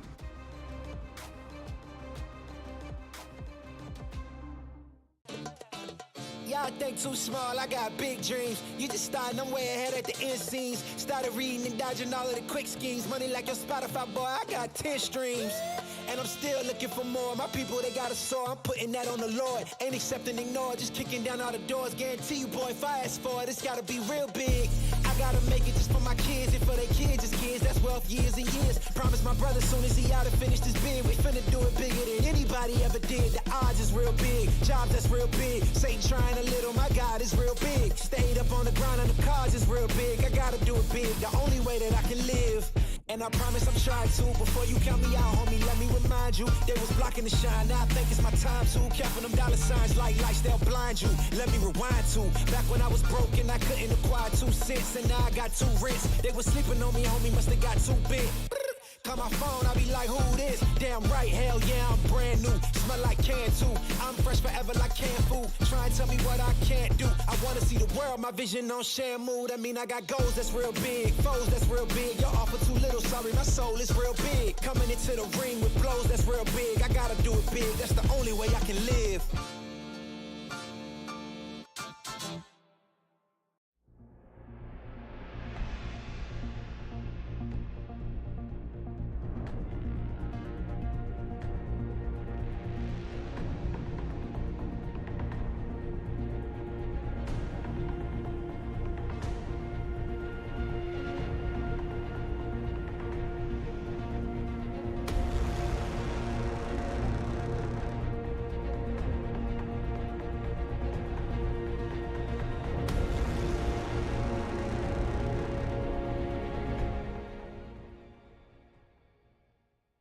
Ain't accepting, ignore, just kicking down all the doors. Guarantee you, boy, if I ask for it, it's gotta be real big. I gotta make it just for my kids, and for their kids, it's kids. That's wealth, years and years. Promise my brother, soon as he out and finished his bid, we finna do it bigger than anybody ever did. The odds is real big, jobs that's real big. Satan trying a little, my God is real big. Stayed up on the ground on the cars is real big. I gotta do it big, the only way that I can live.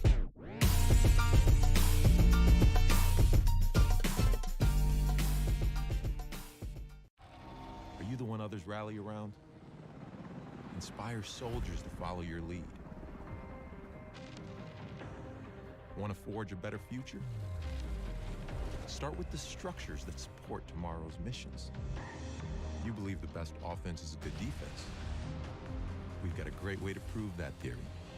Explore more than 200 careers at GoArmy.com.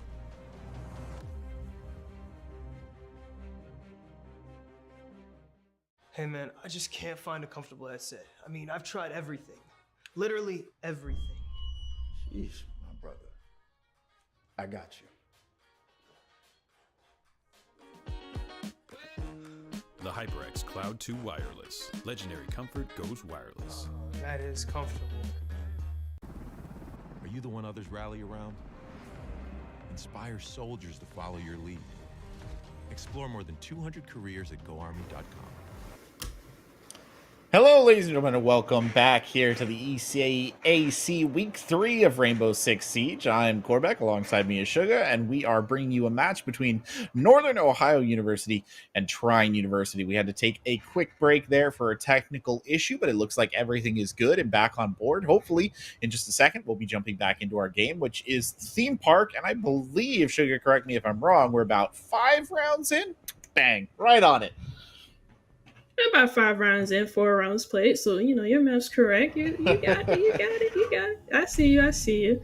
But, yeah, I mean, so far, we already talked about both of these teams and, you know, what's been going right for Trine, what's been going wrong for Ohio Northern. We also kind of poked a little bit at Trine and what they're doing at the end of rounds. It's not really working out for them, and that's been giving Ohio Northern some kind of reach back in rounds where they shouldn't really have a reach in it in the first place. But now we're going into Armory Throne, and, well, we talked about it, or at least I did. We talked about the changes coming into this lineup because they haven't really changed their lineup in the past, 4 rounds played.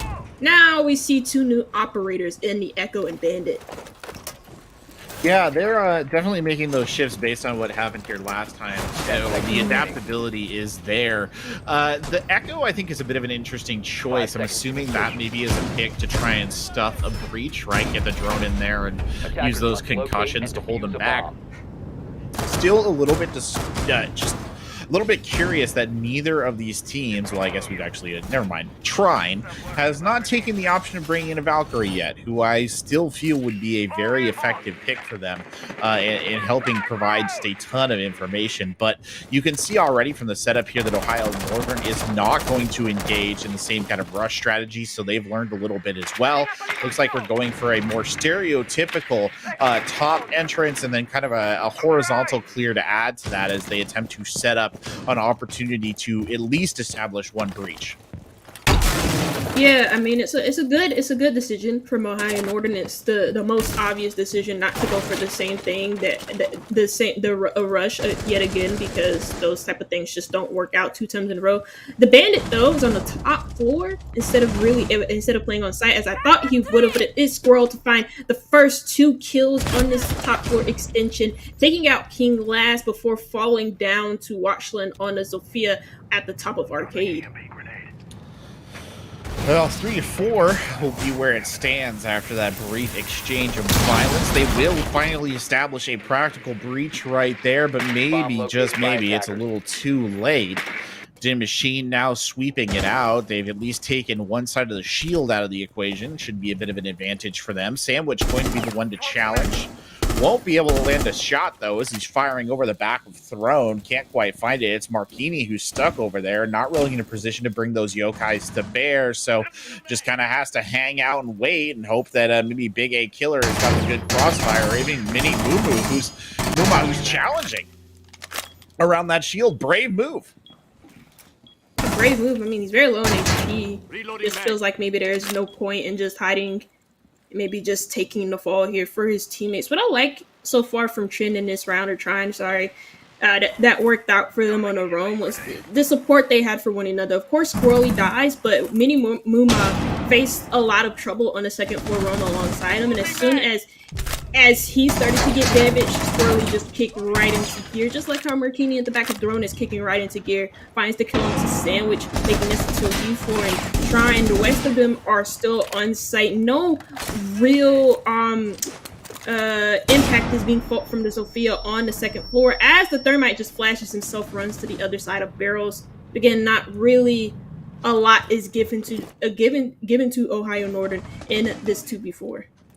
Without that lightning fast pacing that we saw in the previous round, it's just been an absolute slog here for Ohio Northern. Now with less than 10 seconds on the clock, they have no choice but to hard force the breach, and a really unpleasant situation to be in. Good kill there from Watchelm, but the crossfire that we were talking about, actually, it just rips them apart. So a good setup there for them, Sugar, to bring that down and finish it off easy as you please. And Trine has very much vanquished any demons that they had over that particular site. Yeah, no, Ohio Northern, they tried to go for the Jackal play to help them more with the extensions that they've been having difficulties with, especially on the roam from Trine. They tried to, in the previous round when they first played on Armory Throne, they didn't really run into any roam game because they didn't really have to. They just rushed straight into site for maintenance.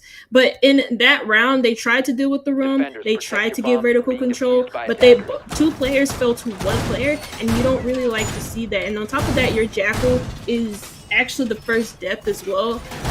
It just doesn't really help you in that situation. Ohio Northern couldn't find the opening pick yet again, and they couldn't really find a way to break into that top floor like they wanted to. Yeah, that's fair. And you see now a 4-1 difference here. Round number 6 coming in. Ohio Northern not had a lot of success on this site previously, and there's unfortunately nothing for showing that that's going to be any different. The defensive setup of Trine looking relatively solid. They continue to run these castle barricades. Fortunately, Ohio Northern has come around. King SC bringing in the sledge specifically for that purpose.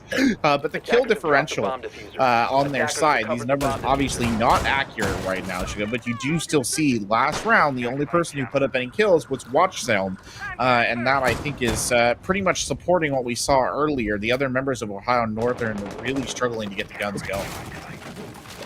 Yeah, and now Watchelm is on to the MR. Of course, you still have the G8, and the G8, even though the LMGs did receive some sort of nerf, the G8 is still pretty good. It still can hit its shots.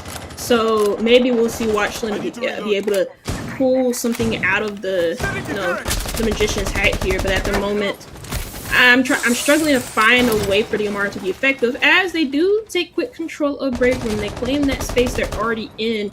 And maybe this can help them gather some ground, but also clear it. But again, I mean, they surrendered that first pick, and it is squirrely to find another one.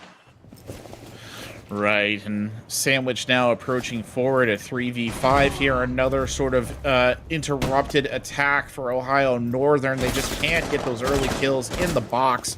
Squirrely there, the one who got the initial shot. Sandwich takes a quick look at the alibi, but manages to resist the urge to fire right there. The right thing to do. Otters not in a position where they can support their teammate very much, because they have to face an opposite direction. Here comes the initial swing in. Otters will now shift over to the clearance looking on the other side. 2v5, Otters is down. Marquini the one who secures the kill.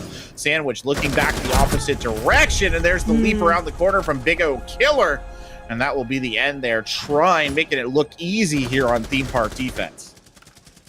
Yeah, 5-1 is the half for Trine. Hopefully Ohio Northern can salvage some sort of rounds, because Theme Park is heavily defender sided. That's not really any secret to the Siege community, and shouldn't be any secret to those who are watching this game so far. 5-1, so I mean, pretty bad, but not too bad. At least they get one round on the board, Ohio Northern, but they need to find some way to come back here on the defense. And first site that we do go to for Ohio Northern is going to be Daycare, which isn't a bad first site choice. Usually you see teams go for Armory Throne first, but both of these teams, for their first site, it's been Daycare. Very true, and you'll see now as they, take over on the defensive side, a lot of pressure here on Ohio Northern to really make something out of this. Right, 1 to 5 is pretty much the nightmare attacking half for any team, and a map like Theme Park, obviously very defensively oriented for a lot of reasons, but it now behooves you to use that to your advantage. looking at the operator spread that they have picked, I mean, it's an interesting collection. I think the one that stands out to me, and I'm just not entirely sure about, is bringing that Warden in. They do obviously get another shield out of the mix here, but there doesn't really seem to be any one particular operator that the Warden helps cancel. Instead, relying very heavily on the sole projectile denial of the Machine. I mean, I guess Sandwich gets a little involved too, but Aruni Gates are not what I would consider to be a sustainable form of projectile denial. Yeah, no, it's a mystery not to have, especially with the way that Ohio Northern are looking to run this defense. They're extending over towards Office, having 2 shields in place, so it's a mystery as to why they're not playing the Wamai to me neither. It will really help them spread out their utility just a little bit more. The Wamai Dance being perfect for bringing utility alongside the Jaeger ADSs. The Jaeger ADS is being burned out very quickly from Trine, as you see the Ayano Squirrely make his way inside. Doesn't find the first hit, but still, I mean, that's not, that is pretty bad though, I'm not gonna lie to you. I was gonna say something. Yeah, fair enough. Watch down here trying to kind of hold this line and prevent them from coming into these windows. This feels like a bit of an old school style theme park attack.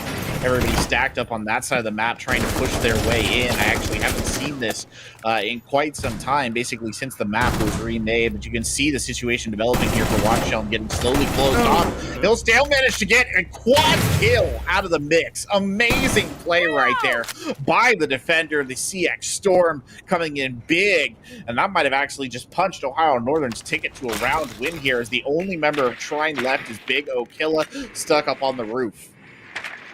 Yeah, that's not really the best of plays. There was a good play there from Watchland there to get the 4K of a quad so far is on the ace, unless somebody decides to kill Big O Killer at the end of this round. But just not really good plays there from Trine. You know, they burn the Jaeger ADSs, they get rid of that utility that helps protect the the alibi, as he does find the ace at the end of that round. They get rid of this utility on the top of Dragon Stairs, but then after that, you just see players just go in a one by one, not really using any extra utility to further stun the alibi who's playing inside of that cache hallway. And it's just Trine not really working together as a team to clear the alibi who's by herself properly enough. And it's Ohio Northern to grab a free round based off of that.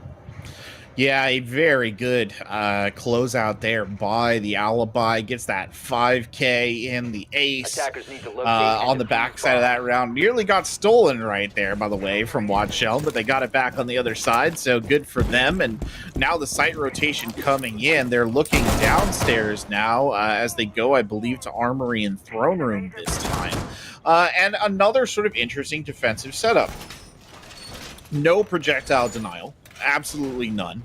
No hard breach denial. They're not going to bother with that either.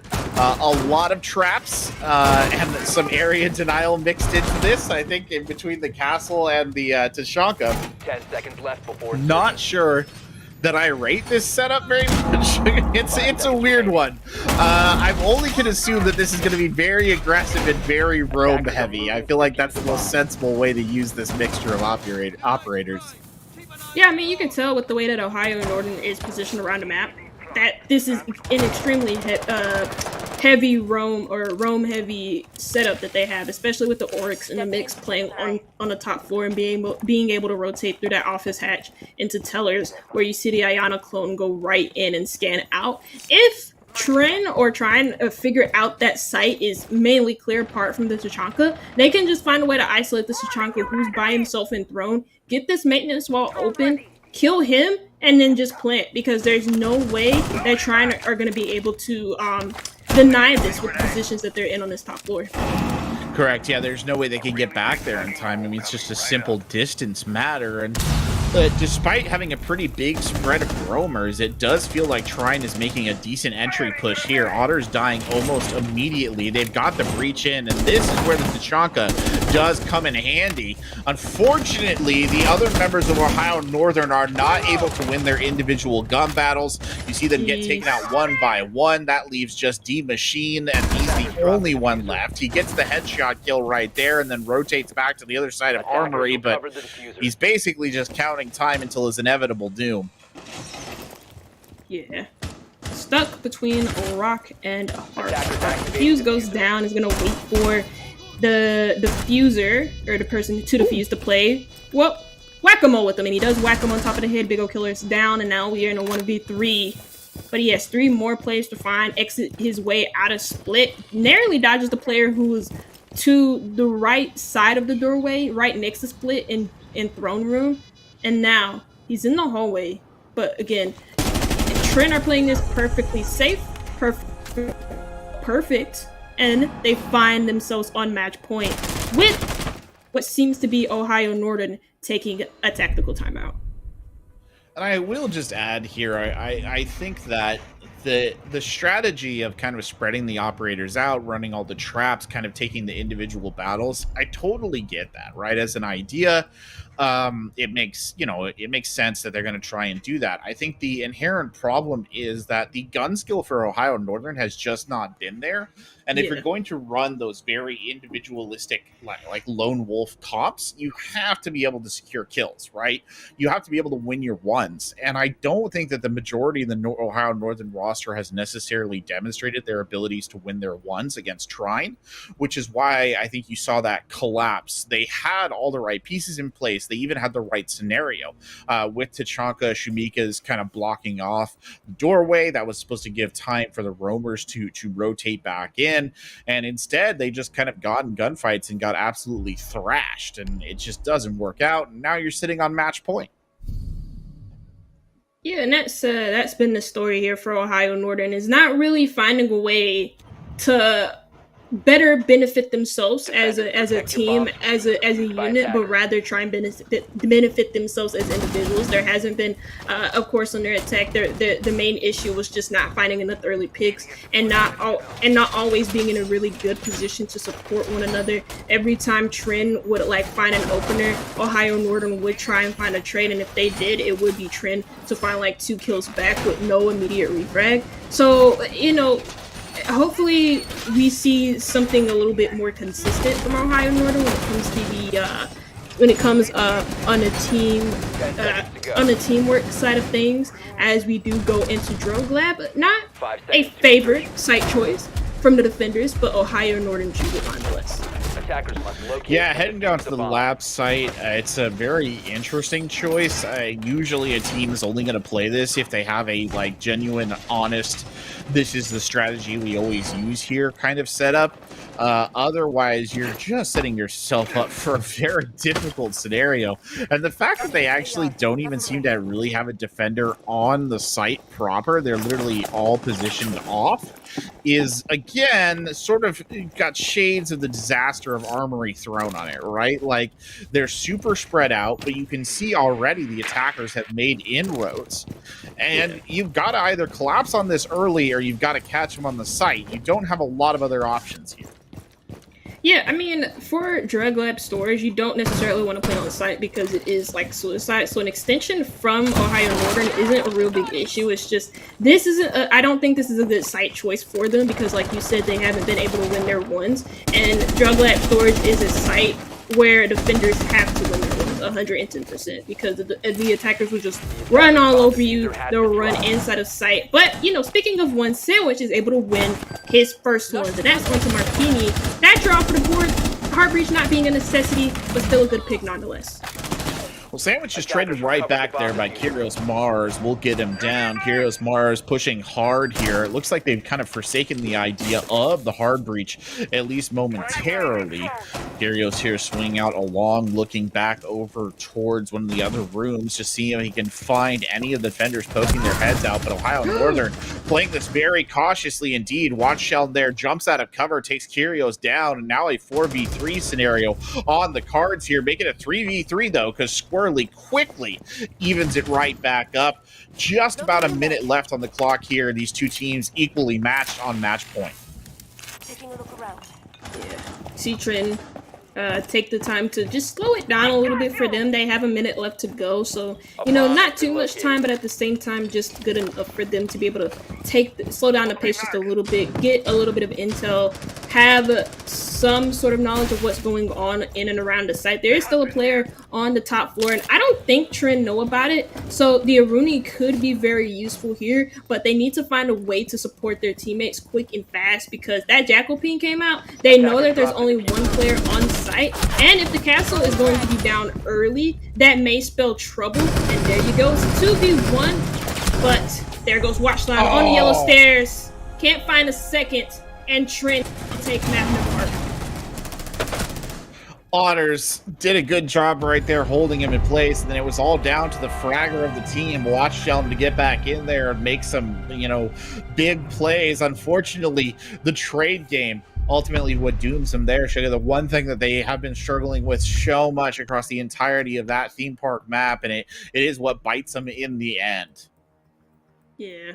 You see it, Watchland takes the leaderboard for Ohio Northern, being 9-4 on the day, taking that lead, looking good doing it, but Ohio Northern lose the map 7-2. And you know, it was a consistent, you know, combination of things that we were talking about. Lack of trades, lack of opening picks, and also just lack of gun skill, for lack of a better word.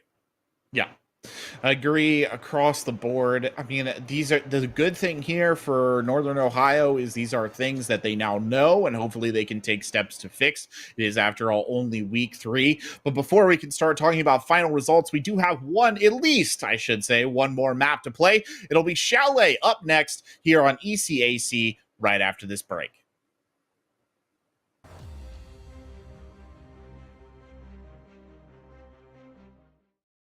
We all got a thing that gets us out of bed or keeps us out of it.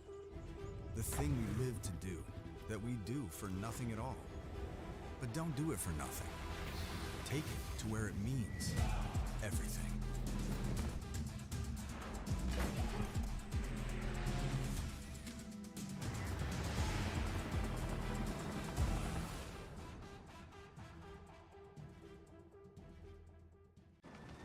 Becoming a leader is a choice. So if you want to learn to make big decisions, start with this one. Decide to lead.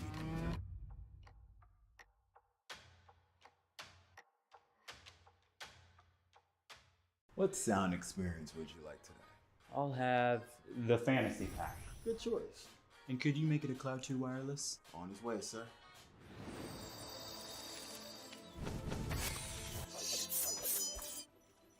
Sounds amazing. The HyperX Cloud 2 Wireless. Legendary comfort goes wireless.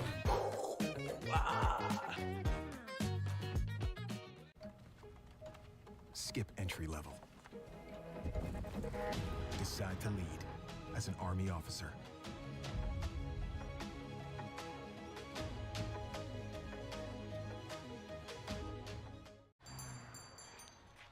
What will you like today?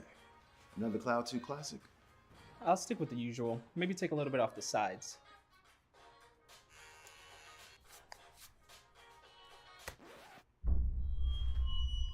Oh, that's fresh. The HyperX Cloud 2 Wireless. Legendary comfort goes wireless. Hey, watch ahead.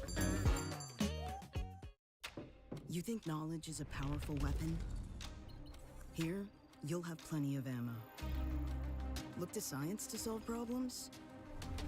Wield a microscope to confront global threats. You sometimes dream in code? Become a cyber attacker's worst nightmare. Explore more than 200 careers at GoArmy.com.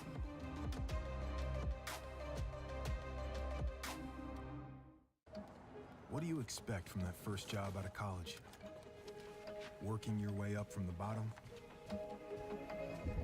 Instead, how does this sound? Starting in a guaranteed leadership position with people who look to you for guidance because you're trained to give it, and make important decisions in critical situations. Skip entry level. Decide to lead as an Army officer.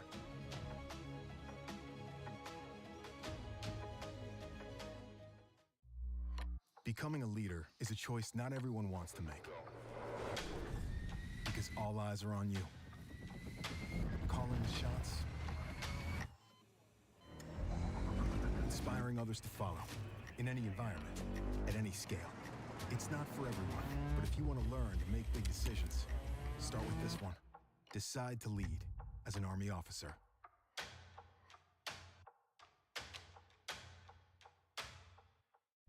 You think knowledge is a powerful weapon? Here, you'll have plenty of ammo. Explore more than 200 careers at GoArmy.com.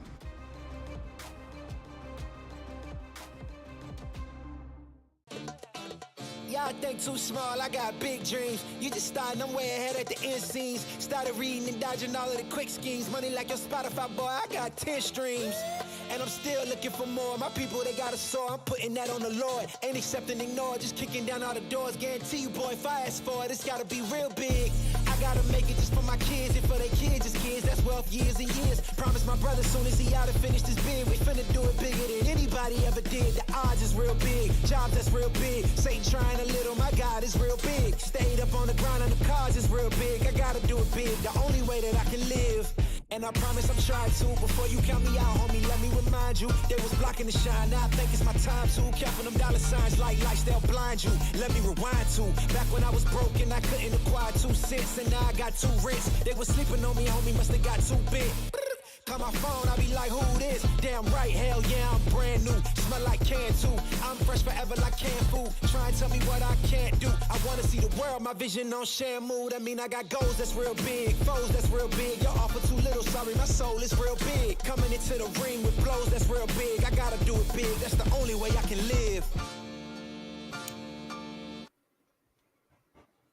Hello, ladies and gentlemen, and welcome back to the ECAC. Whew, lost myself there. I'm Corbeck. Alongside me is Sugar. You are watching Northern Ohio University versus Trine University. Trine University taking a pretty comprehensive win over Northern Ohio on our first map of the night, Theme Park. But there's one more map to go. We're looking ahead here to Chalet. And Sugar, what do you think we can expect from this upcoming map? Well, Chalet is just Chalet, you know? Before the rework, a lot of people did not like this map, and it was in need of a makeover. When it got its makeover, a lot of people love this map. You see it a lot in T1. You'll see it a lot in T2. You'll see it a lot in T2 and below. It's a really good map for the attackers. It's a hell for the defenders, simply put, and it's a map that enables a lot of gunfights. So we'll be seeing a lot of fragging power from both of these teams. But as we saw in Theme Park, that's where Ohio Northern really, really struggled at, and it'll be interesting to see how that changes here on Chalet, because we saw Trine shine in the fragging department, but we really need to see Ohio Northern's guns come online.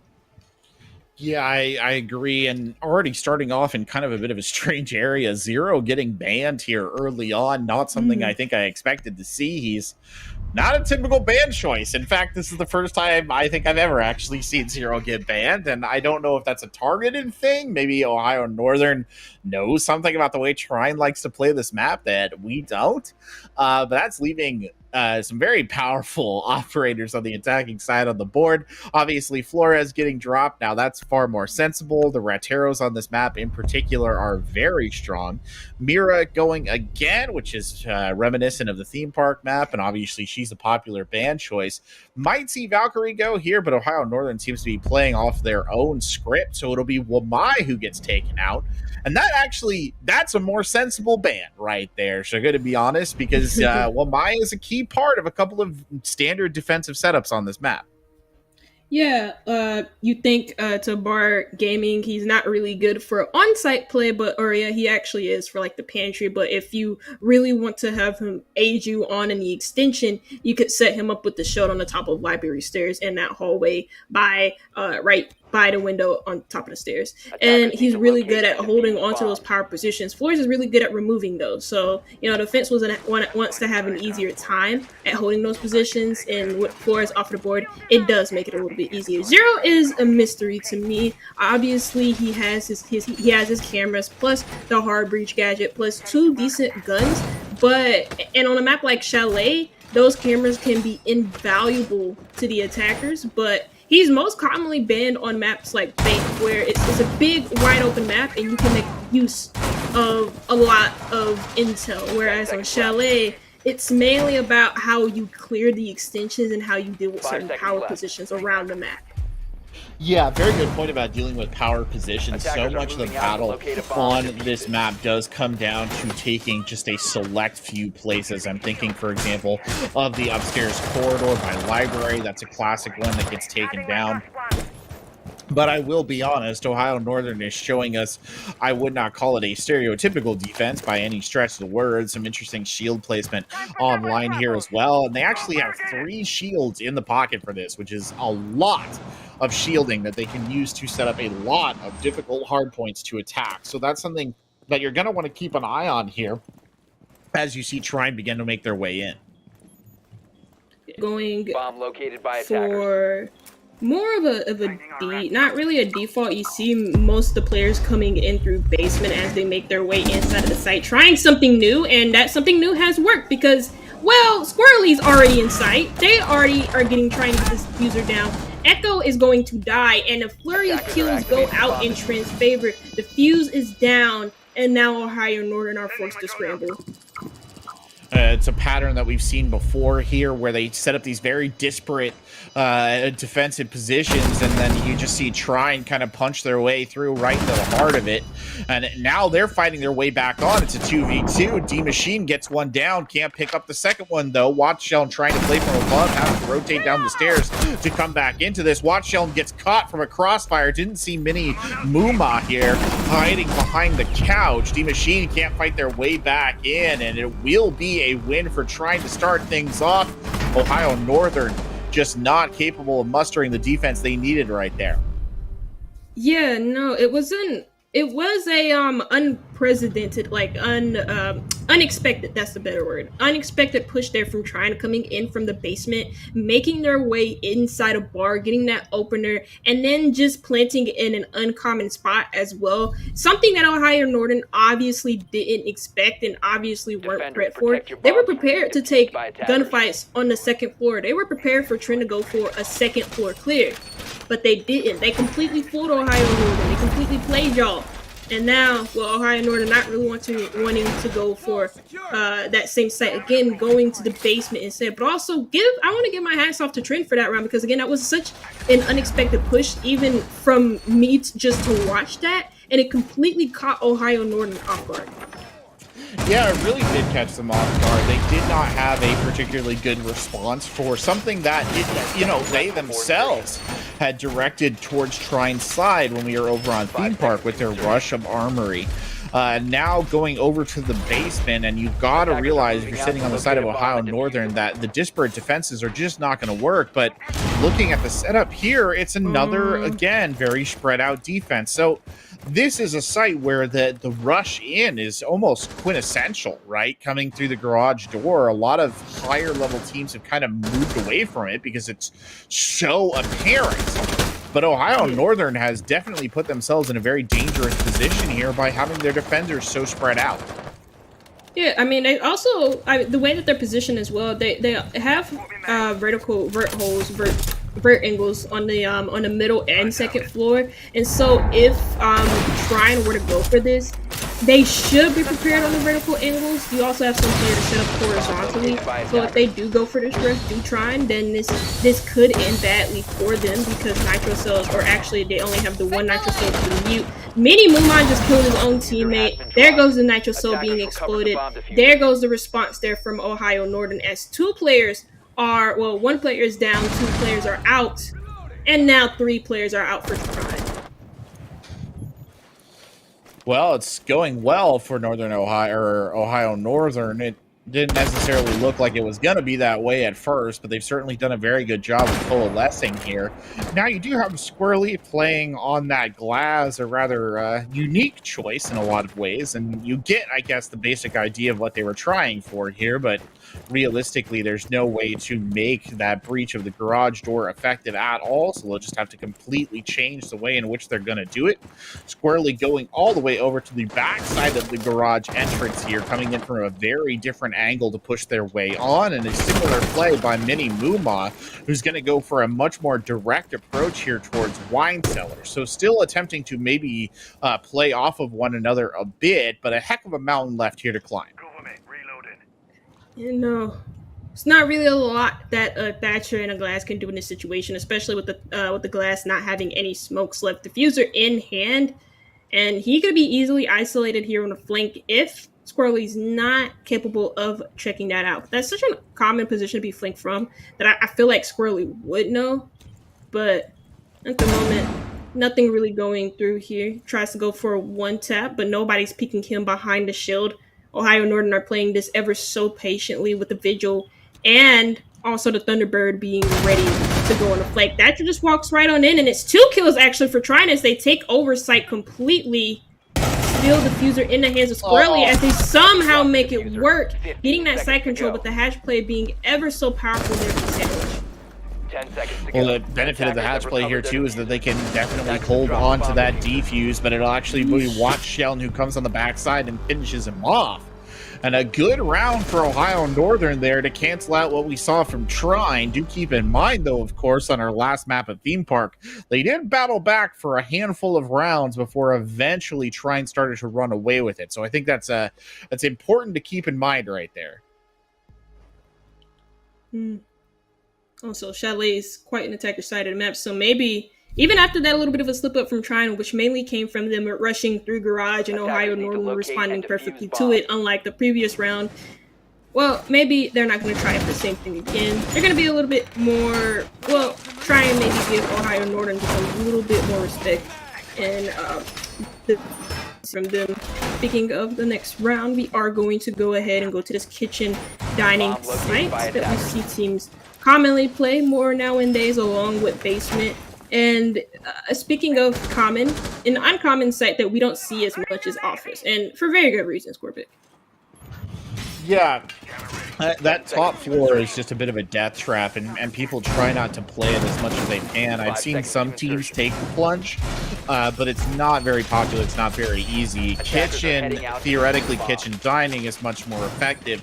The key, though, is obviously securing this office area as best you can. It's a given that you can't hold on to it forever, but you really want to make them pay to get this far in, and I think that's kind of what Ohio Northern has set up for here. They've got some projectile denial. They've got the frost mats as well. Obviously, running to the Chichanka remains a pretty interesting choice, but you know he's got good area denial if you can bring it to bear. It's just getting those Shumikas in place when you need them. That's the real challenge. Yeah, I mean, you want to really. This is a site that depends heavily on like long range gunfights as well. When you think about it, and so having good Tachanka makes a lot of sense because he can just propel his Shamikas from range. But speaking of just propelling yourself forward, try and propel themselves up in this round. Squirrely finding the opener. Also, I believe that was Watchland, and they find themselves in a hefty lead as they look to take control of the second floor. Machine trying to be the initial point of contact right there with the NP5K, but cannot find the kills. Maybe gets one coming up the stairs. He pulled off his target too early. The damage not enough to shut Marchini down. And now this is starting to look very grim here for the members of Ohio Northern. Their perimeter has shrunk. They've still got Otters here. They've still got Ping SC on a really long sight line. But they've got to pick up kills, and there's no guarantee they can do it as the wall is breached open right there. Ping SC actually fallen back as Otters begins to make some peak calls of their own. Gets picked up right there. Somehow Otters secures a kill by sheer blind fire alone as King SC continues to rotate along the top floor. Now in the master bedroom, trying to play out the vertical. He's lost his teammate and he loses his life. It's Big O Killer who finishes him off. Yeah.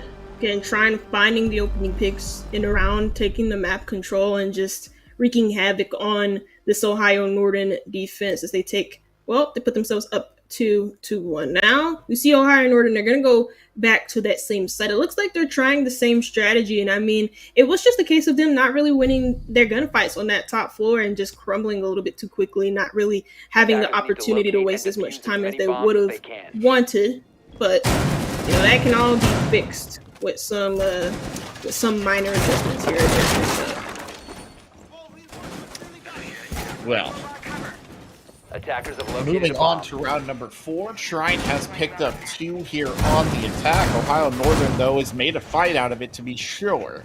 Will they actually be able to sweep another one out? Here we go back to kitchen dining, and this did not go so well the first time around. Not a huge adaptation in the lineup here for Ohio Northern, pretty much sticking to the standard stuff that they have run. And that in and of itself might cause some issues. The addition of the castle here, I mean, they're barricading off some parts of the map, certainly that will cause problems for Trine. But at the same point in time, you have essentially forfeited control or defense of an area like library, balcony. Those just aren't options for you anymore. Bringing replicator online.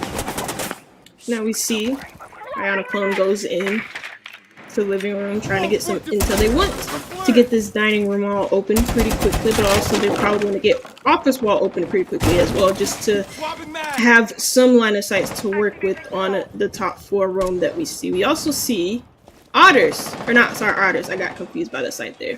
Watchland on the flank from main stairs, but Otters getting very aggressive on the dining room door, gets punished for it, and that's Tachanka off the board early.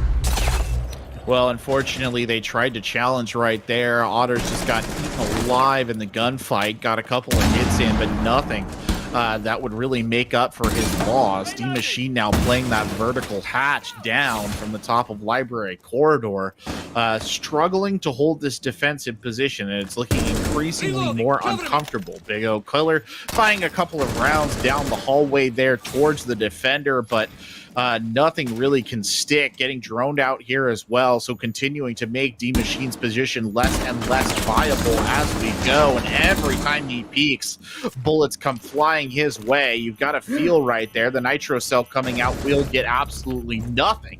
He will go in for the pickup, but unfortunately Big O Killer is going to take down Watch Shelling right there, and that really makes the situation bad for D-Machine, who dies shortly thereafter.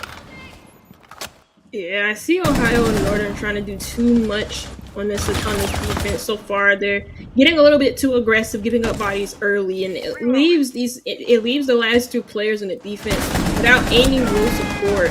But maybe they can find a way back in. There's 2 players on low HP, Big O Killer and Kyrios, who does have one exothermic charge to use so that he can open up the dining wall if he so pleases, but they're not going to go for it. The mute being such a big disturbance for them because they don't have top floor control. They don't have control of those vertical angles at the moment, and so they can't get rid of the mute jammers on the wall. Sandwich finds another. It's just trying, forcing themselves into, not crossfires, but forcing themselves into 1v1s as they don't really take it to support each other. But speaking of 1v1s, Mini Muma, my lord, clutches up a 1v2 as he takes his 1v1s.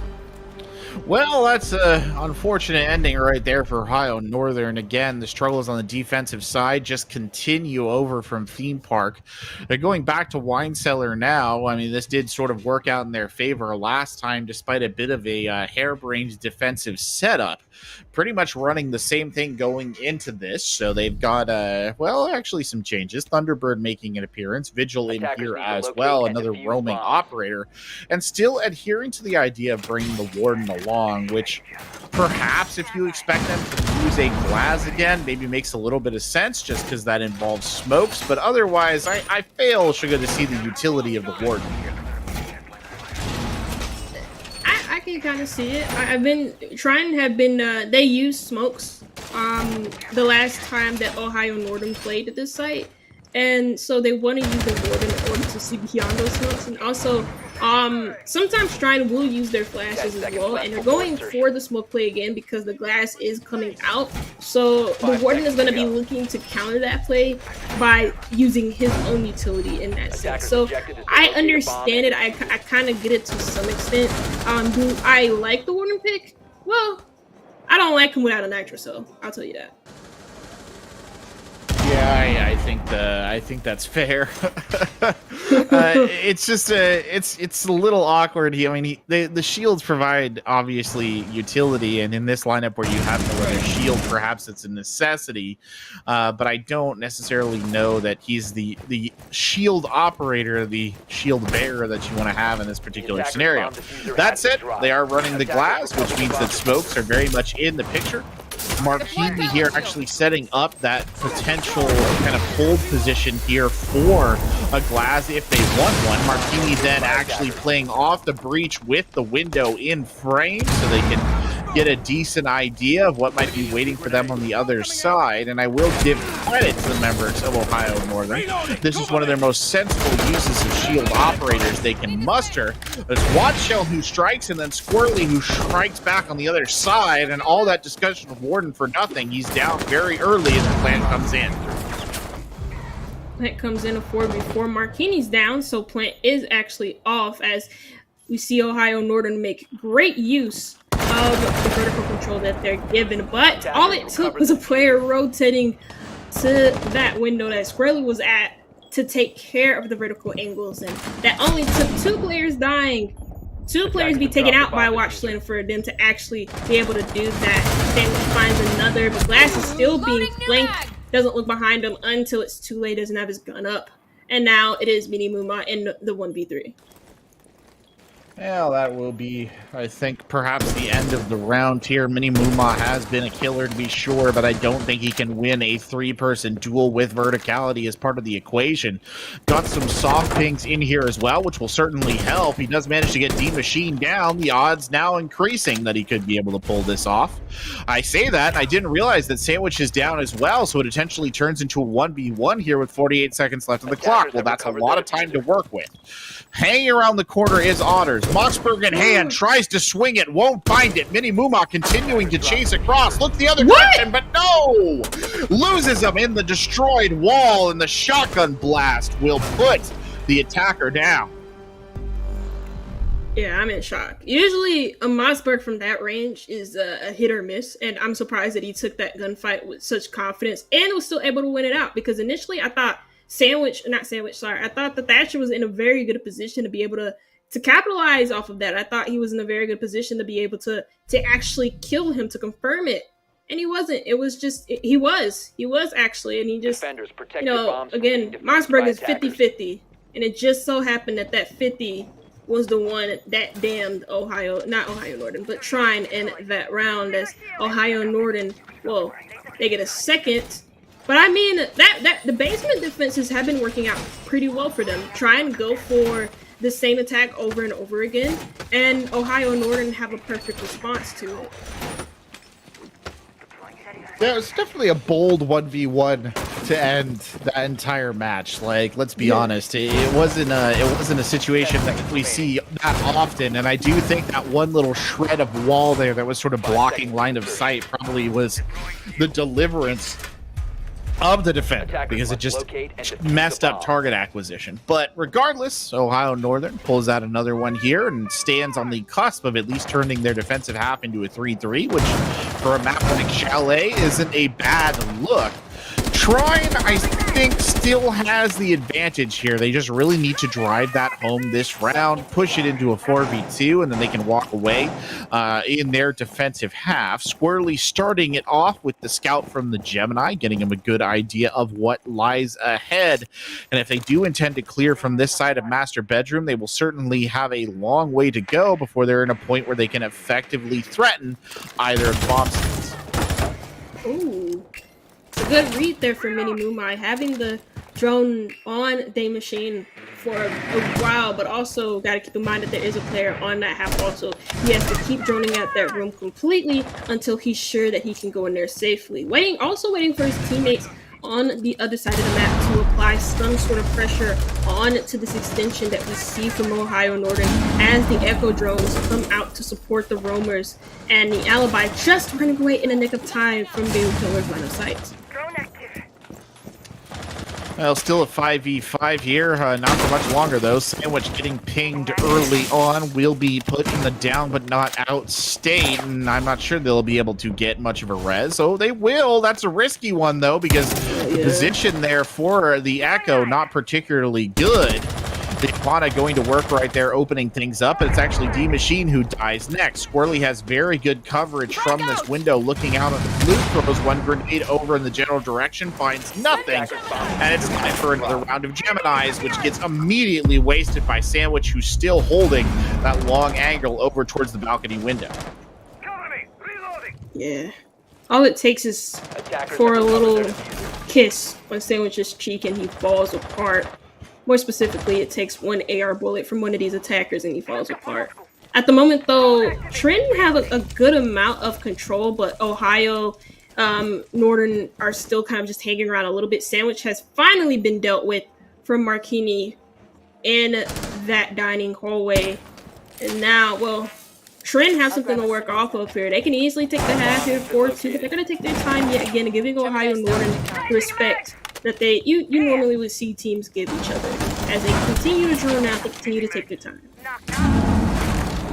It's left down to the 3v4. Ohio Northern striking back. Washington trying to turn it around. Gets one, but won't find the second. The trade there, though. It's Otters who follows it up. 13 seconds left on the clock now in a 2v2. Here comes Marquini. Swings hard. ECAC looking. And that just leaves Otters in the fight. Won't be able to do it. Marquini getting in there and finishing off. And again, the trade game coming up huge for Ohio Northern.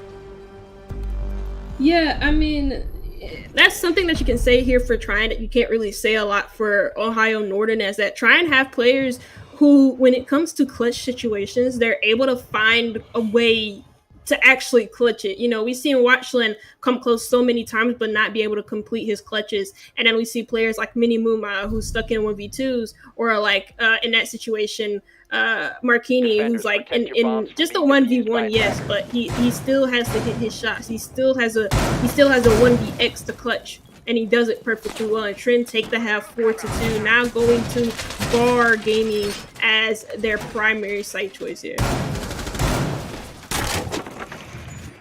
Well, that's a good site to start off on, probably the site to start off on, though certainly Basement has crept up in the realms of choices of late, but Trine really in the driver's seat of this entire round right here, Sugar. Like, if they can go ahead and just put in a win here on their first defensive side, probably Ohio Northern is getting buried under the weight of momentum, won't be able to get back in.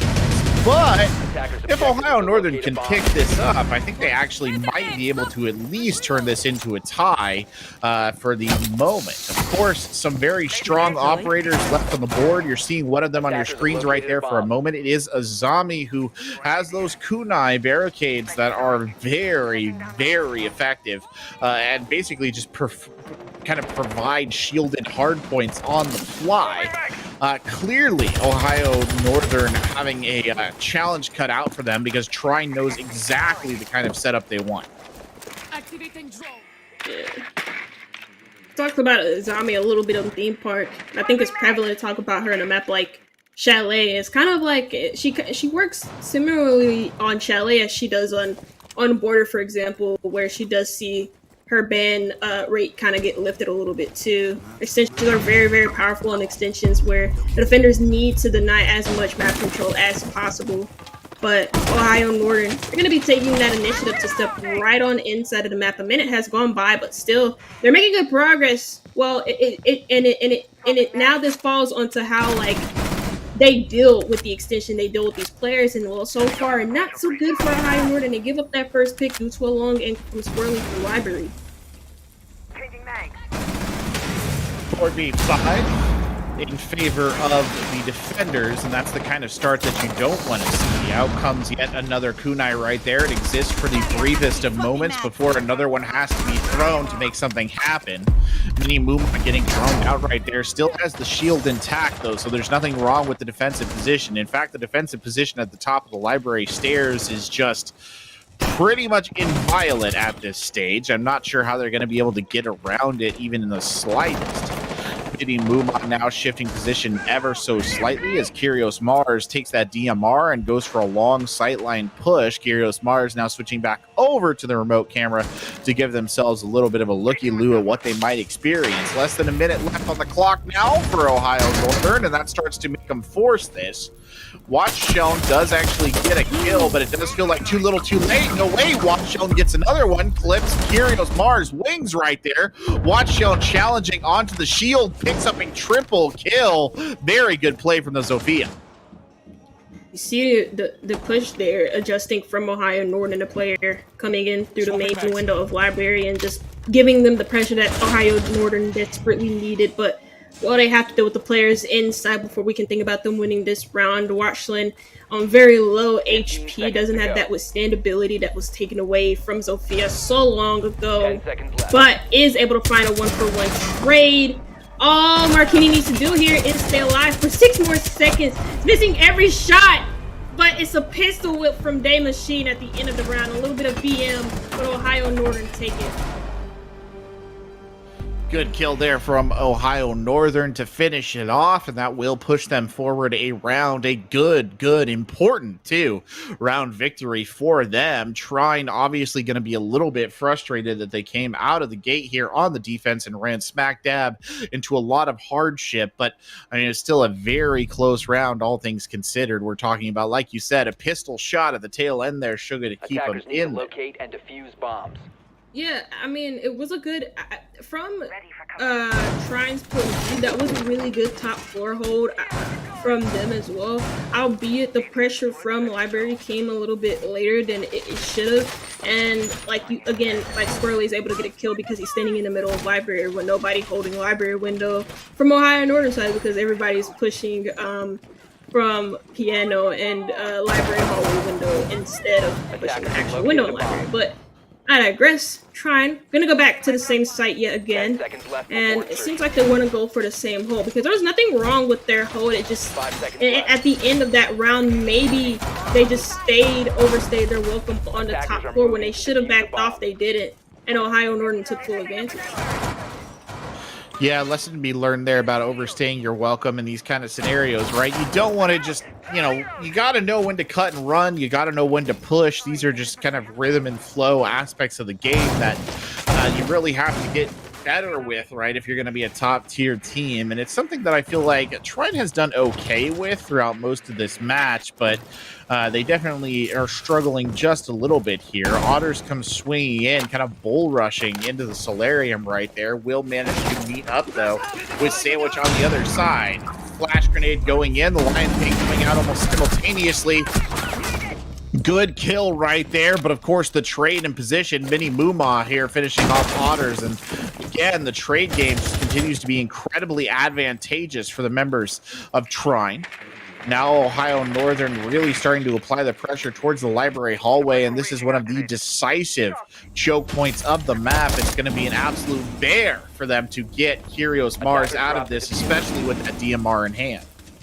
Yeah, keep in mind also, he's playing behind a shield in 3 ADSs. And what utility does Ohio Northern have to do with these ADSs? What are concussants? Yes, but also 3 frag grenades, as one of them is throwing a Viking.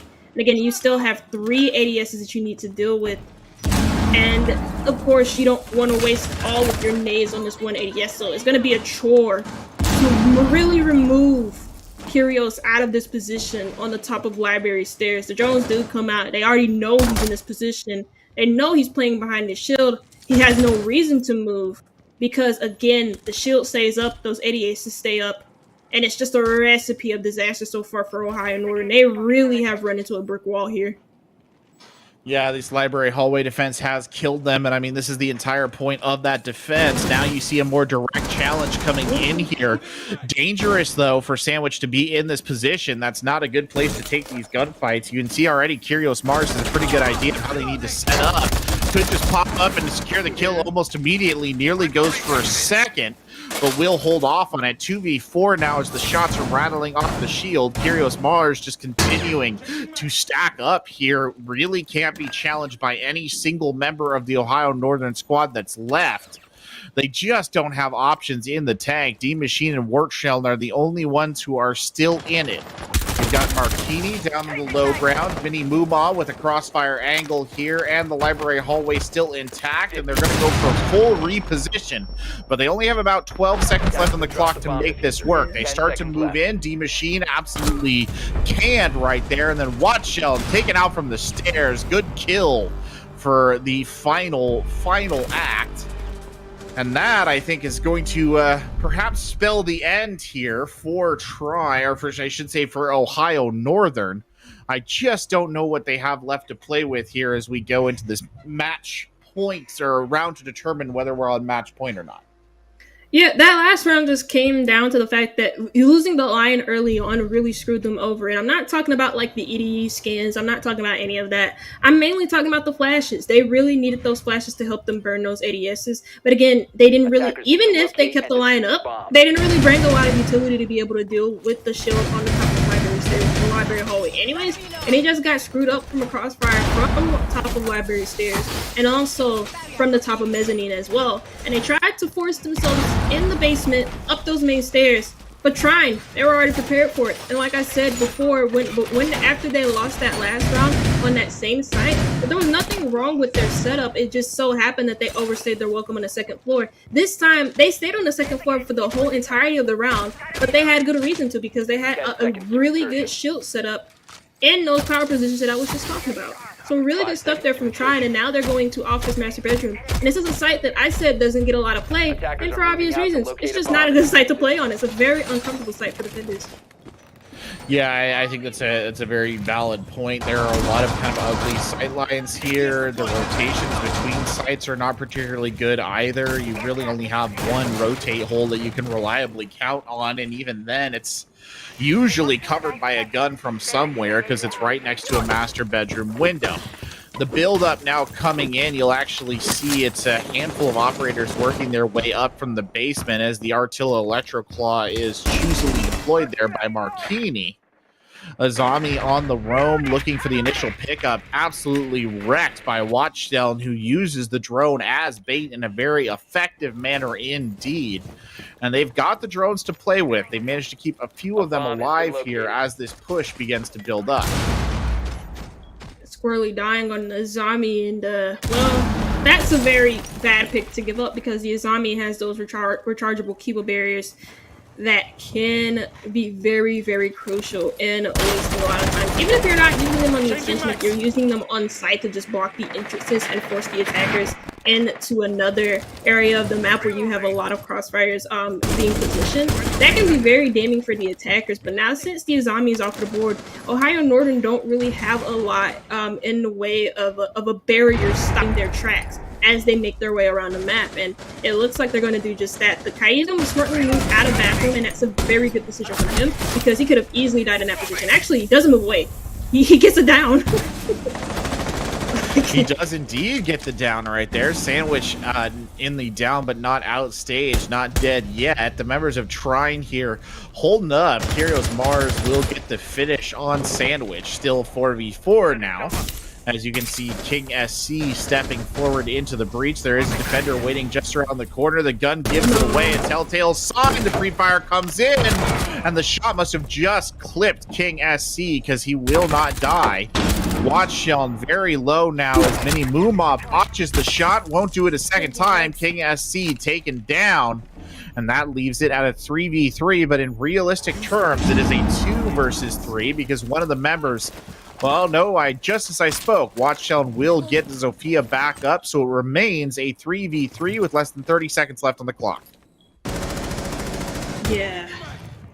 That flank, though, I believe, yeah, for Mini Moomaw, who still is alive from the bottom of the floor. Full HP as well.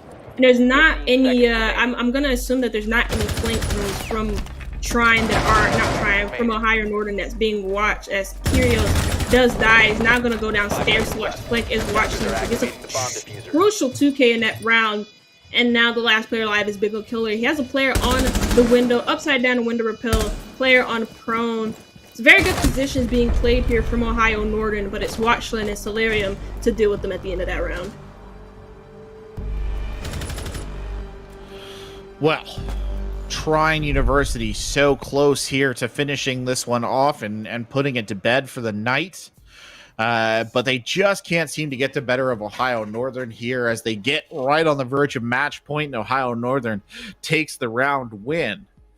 And this is as good as opportunity as you're ever going to get if you're sitting on the side of Ohio Northern to potentially push this onwards towards a map 3. They're starting to hit a good little streak here. This attacker-sided map really benefiting them in their own attacking phase. Yeah, I mean, also, in that round as well, I wanted to talk about some things, but now I can't quite remember what it was. It'll come to me. It'll come to me at some point. And if it does, I probably will not mention it at all because it'd be pretty awkward too. But anyways, it happens to the best of us. Yeah, it happens to the best of us. I don't know why I did that. I had like a really good thing that I wanted to talk about, and it was a point about Ohio Northern. But I'll probably save it for later if it just like resurfaces. But kitchen dining is going to be the site choice here for Trine. They want to put themselves onto match point, and they want to end it. They want to end the game here, or not here, but they want to be able to have an opportunity to end the game in the very next round. Also, as a reminder, both of these teams have been doing pretty well so far in the ECAC. They're both 2-0, but Trine are on track to put themselves 3-0 at the moment. Yeah, definitely a little bit of a derail right there of their dreams so far, considering that they have been on a relatively decent record, the both of them. But when two 2-0 teams hit one another, well, unfortunately, somebody does have to lose. So that's how it goes. Sandwich here rolling a drone through, getting some scouting done, trying to give Ohio Northern a good picture of what they can expect here. And you'll see King SC on the OSA, who's making yet another appearance in this map, shield in hand, pauses for a second to destroy the camera, and then sort of stacks up to get rid of yet another default cam before the rest of the team members come forward. And once more, the bulletproof glass is out to present a little bit of sniping position and a bit of a scouting position as well. Ooh, first kill is in the favor of Trine. It is squirrely to find and that's a very important pick for a lot of different reasons, right? You get this wall open in dining, you want to try and get some sort of plant off, and the OSA shields provide you the extra bit of coverage. Combining that with the Sins utility, and well, you have a very good opportunity to put yourself in a very good position. But Trine is also operating on Trine time as they're running some really decent denial using the Kai trick to fruition, and both exothermics have been used, and one of them has only gone off to open up this office, which they don't have the opportunity to open up dining anymore. And that's actually very, very huge for Trine. Well, indeed, about a minute left on the clock now. 4-5 is the number situation. Ohio Northern desperately trying to find some answers, but it's not forthcoming. Good kills across the board here from Trine. Absolute ambush from Mini Muma. And that'll finish it off. Trine closing it out in style with a series of brutal deaths. Ohio Northern on their absolute last legs here, staring down match point. Yeah, it's just that came off the back of obviously the early pick that came onto the OSA that really would have screwed them up anyways in the execution where they if they were to try to go for a quick plant behind the dining room table, as a lot of teams usually do. They're off of the back of some really good Kaid tricking from the Kaid on the side of Trine, who took out the last exothermic for Ohio Northern and essentially forced them to go for the top 4 push, the desperate top 4 push that they went for anyways, which only led them to the guns of the players on the top 4 in there anyways. And it was just a desperate attempt from Ohio Northern to make something out of essentially nothing, because they had nothing in that round to work with, and Trine did a very good job using their utility to avert that push into the guns of their players. We're now going into the basement, and this could potentially be the last round between both of these teams here tonight. Yeah, I mean, it's just kind of this is do or die time here for Ohio Northern. This is a must-win points. They've gone to basements. It's a decent site, I guess, if you're going to throw all your stuff down on the table here and try and win it out. But, I mean, they've already made moves to secure the garage door. There's not much more you can do on this one, but then prepare a potential bandit trick for this. And they do have Sandwich in the mix here on the attacking side, so they will get it open theoretically. No trick in place right there. Oh, no, he's flirting with it, but he can't seem to make it work. Mini Muma over the top goes the Nitro Cell down. No targets. He got shot out of midair by the looks of it. And a big save right there by one of the members of Ohio Northern as the fight for the wall continues up-paced. Mini Muma doing a great job of just using those bandit charges to prevent the exothermic going down, but it won't be enough. The breach is open. And now dire straits for Trine here to win this one out. UI, I literally looked away for like a second to take a note. Look back, I saw the 45. The UI is really like, I can't believe they haven't fixed that. It's been a couple months and it's always been like that. Trying to get this main wall open. Now they have the glass watching this from behind the shield, but at the moment, Trine aren't trying to give any hits away if they don't need to. They know, they're waiting. 2 nitro cells have also been used, so if Ohio Northern were to go for this execute on the main wall, there would be no nitros to stop them. And so, essentially Trine are forced to have to take these gunfights. Squirrely is down, and so is the machine, as both teams trade a 1-for-1. But again, well, we'll see how Ohio Northern deal with this as a player is on the top 4 in dining. That's a bit of a wild play there from Mushline. I'm not too sure about that. He gets knifed, and again, Ohio Northern, they find themselves now trailing. Drop the bomb diffuser. Oh no, Sandwich backing up right there gets absolutely clipped by Mini Muma over the top, and that probably is the end of this here. Otter's the only one left. Is on the glass. The challenge potentially coming in from Mini Muma. Mini Muma with 18 kills, by the way, on the round, has been playing spectacularly. Goes for the res. Mini Muma runs out. Perfectly timed. And that will be the end there for Trine. Yeah, not much you can really do about that. I thought for a second we might be seeing a bait attempt, but alas, it is not to be. Yeah, it was just a beautiful little play there from Mini Muma, waiting for the sound cue of the down. And as you guys know, if you play this game on a regular basis, when you pick somebody up, that makes a really big sound. And it makes a very obvious sound. And Mini Moon, I was just waiting for it. I would have personally used my teammate as bait there to just like pick him up and say and wait for the swing, but he didn't, and so he gets punished for it. And it is Trine to take the 2-0 victory. Congratulations to them. But Ohio Northern University, that wasn't necessarily a bad performance, but you could argue that there was just a lot more teamwork to Trine University than there was to Ohio Northern. Yeah, there was. I mean, they were definitely the better team on the night. I don't think that there's anything that we can really say otherwise. There were moments there where Ohio Northern certainly looked quality. They had some good performances from individual players, but they were just never able to quite hit the level of their opponents. Still 2-1 here to start things off. It's not a bad record for them to have. They've got some learning opportunities they can take away from this. I think things that will really benefit them as a team that they can still take a look at. But for the moment, we've got to give the victory to Trine. We're going to take a brief break right here. We'll be back after that with an interview with one of the successful Trine players. So stick around. We'll see you in just a minute.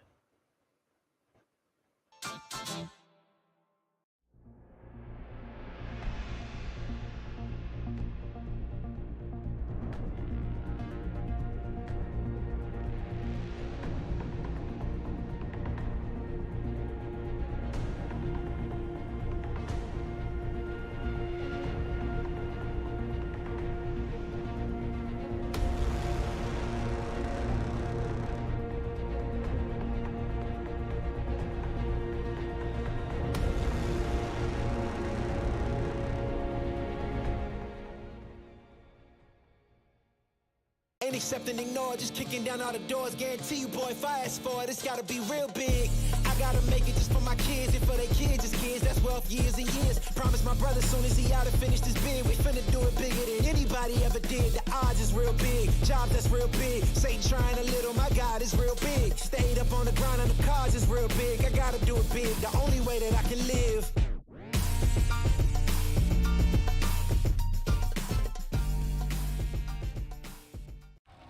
Are you the one others rally around? Inspire soldiers to follow your lead. Want to forge a better future? Start with the structures that support tomorrow's missions. You believe the best offense is a good defense. We've got a great way to prove that theory. Explore more than 200 careers at GoArmy.com.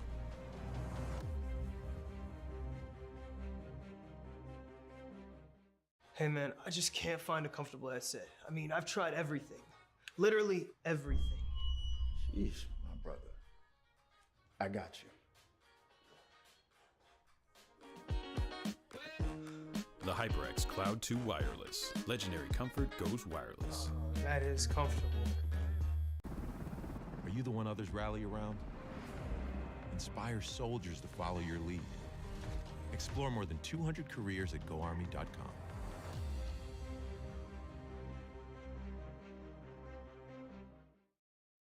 We all got a thing that gets us out of bed or keeps us out of it. The thing we live to do, that we do for nothing at all. But don't do it for nothing. Take it to where it means everything.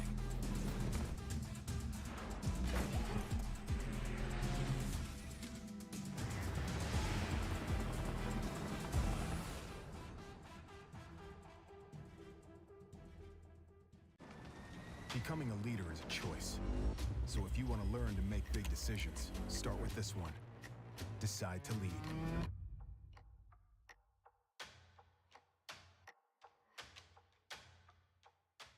What sound experience would you like today? I'll have the fantasy pack. Good choice. And could you make it a Cloud 2 wireless? On his way, sir.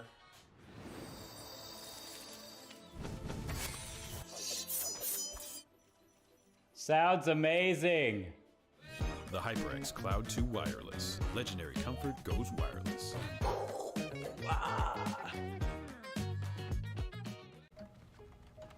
Skip entry level. Decide to lead as an Army officer.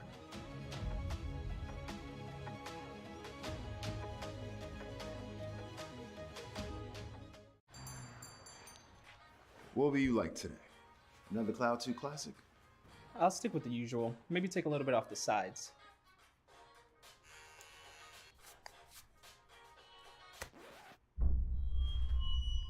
Oh, that's fresh. The HyperX Cloud 2 Wireless. Legendary comfort goes wireless.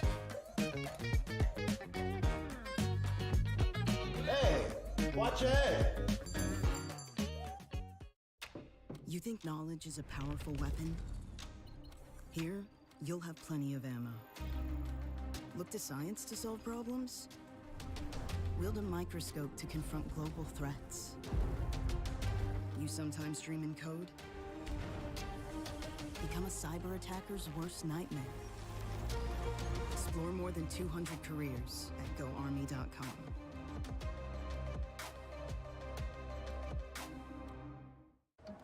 What do you expect from that first job out of college? Working your way up from the bottom? Instead, how does this sound? Starting in a guaranteed leadership position with people who look to you for guidance because you're trained to give it and make important decisions in critical situations. Skip entry level. Decide to lead as an Army officer.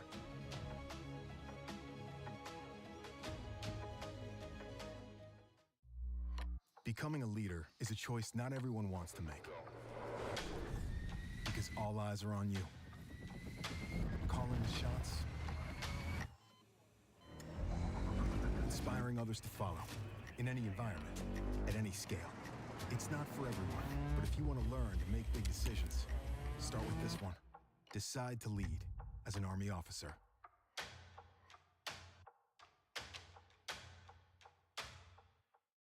You think knowledge is a powerful weapon? Here, you'll have plenty of ammo. Explore more than 200 careers at GoArmy.com.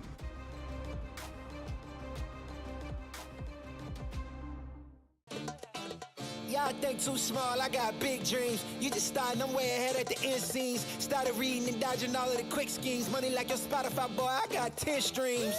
And and I'm still looking for more. My people, they got a soar, I'm putting that on the Lord. Ain't accepting, ignore, just kicking down all the doors. Guarantee you, boy, if I ask for it, it's gotta be real big. I gotta make it just for my kids, and for their kids, it's kids. That's wealth, years and years. Promise my brother, soon as he out and finish this bid, we finna do it bigger than anybody ever did. The odds is real big, jobs that's real big. Satan trying a little, my God is real big. Stayed up on the ground. Hello, ladies and gentlemen, and welcome back here to the ECAC. Our winners tonight, Trine University, here with some exciting Rainbow Six Siege gameplay, and we've got one of the victors in the commentary booth with us right now. Welcome aboard, Mini Mooma. Thank you so much for joining us, and congratulations on your win. Thank you, thank you. I'm glad to be here. This is fun. So I know that we've got some questions for you, but I'll let Suga take the lead here. They got some things they want to ask, so fire away. Well, congratulations on the win first off, but also first question I wanted to ask was about the first map of Theme Park, and basically, how much practice do you guys have on that map, and was that a map that you were expecting to play here today against Ohio? We really don't have that much practice on Theme Park at all. We, since it just got added to the map pool recently, we just scrimmed it this year. We've only scrimmed it maybe like twice and had one game on it where we won, but we don't have a whole lot of experience. It just clicked really well for the team. Squirrely did really good that map too. Yeah, he got like a lot of opening picks, and that was another thing that I wanted to talk to you guys about. That was one thing that I noticed for like the first 4 to 5 rounds, I believe. You guys got all of the opening picks. How are you working to enable your teammates? All of you, how are you working to enable each other at the beginning of that round, especially Squirrely, because he was on a barn burner on Theme Park?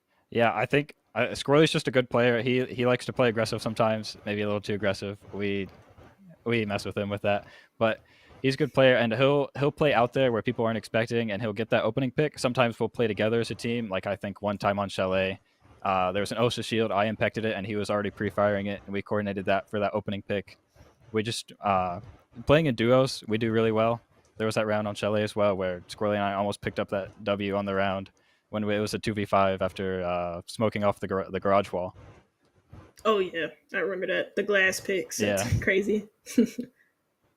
Well, I mean, that's all I have for you with Kerwick. Well, you guys now sitting at 3-0. You've come off a good win here tonight. How do you feel about the rest of your season going forward? We're feeling good. I mean, we've played some hard teams, and we've won our games in other conferences too. And we haven't lost a game yet for this season. We're 7-0 for other leagues too. So nice. We're feeling good. Yeah, riding high. That's great. I love to hear it. Just, based on tonight's performance, anybody you feel deserves kind of a shout out, somebody who maybe did some stuff behind the scenes that we weren't even aware of, even coaching staff, anybody like that? Owen, I think he's Big O Killer in the game. He's our new player, and he was thrown in this year, and he's just thrown in right into the team, and he's been picking up the role really well. Yeah, definitely one of your good performances tonight, though. Of course, all of you performed very well. Well, thank you so much, Mini Mooma. I hope you guys have a nice little celebration. I hope you guys keep winning. I look forward to seeing what you can do here in the ECAC. Thank you. Well, that will just about do it here for us tonight. Suga, any final thoughts you've got before we wrap it up? I mean, no, not really. It's my first cast for ECAC, and I'm excited to get started with some great old collegiate R6 action. And it happens to be alongside you, Corvette. So, I mean, it's pretty nice as well. Well, that's nice of you to say. It's been a pleasure casting with you, of course. But that will unfortunately do it for tonight. If you are interested in seeing more esports action here on the ECAC, there is more in store for you tomorrow night, 8 p.m. EST. It's Valorant here on ECAC. You can see Wake Forest play SUNY Canton, and that'll be an exciting match that you want to tune into and watch. But for now, for myself, Corbeck, from my co-caster here, Suga, from all of our production staff, thank you so much for watching, and have a wonderful evening. Cause it's real big, I gotta do it big, the only way that I can live. And I promise I'm trying to. Before you count me out, homie, let me remind you. They was blocking the shine, now I think it's my time to. Counting them dollar signs like lights, they'll blind you. Let me rewind to. Back when I was broke and I couldn't acquire 2 cents, and now I got 2 rents. They was sleeping on me, homie, must have got too big. call my phone, I be like, who this? Damn right, hell yeah, I'm brand new. Smell like Canton.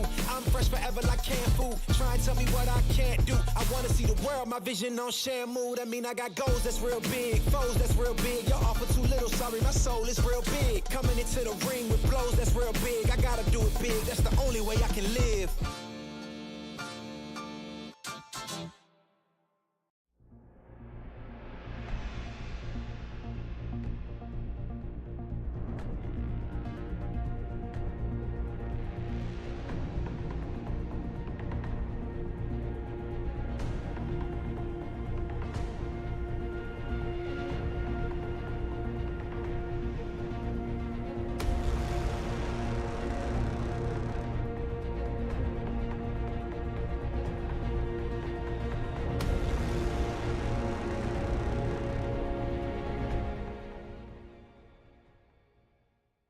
Ain't accept and ignore, just kicking down all the doors. Guarantee you, boy, if I ask for it, it's gotta be real big. I gotta make it just for my kids, and for their kids, it's kids. That's wealth years and years. Promise my brother soon as he out and finished his bid, we finna do it bigger than anybody ever did. The odds is real big, jobs that's real big. Satan trying a little, my God is real big. Stayed up on the grind on the cars is real big. I gotta do it big, the only way that I can live.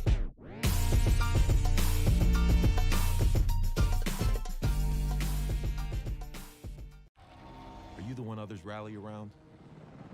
Inspire soldiers to follow your lead. Want to forge a better future? Start with the structures that support tomorrow's missions. You believe the best offense is a good defense. We've got a great way to prove that theory. Explore more than 200 careers at GoArmy.com.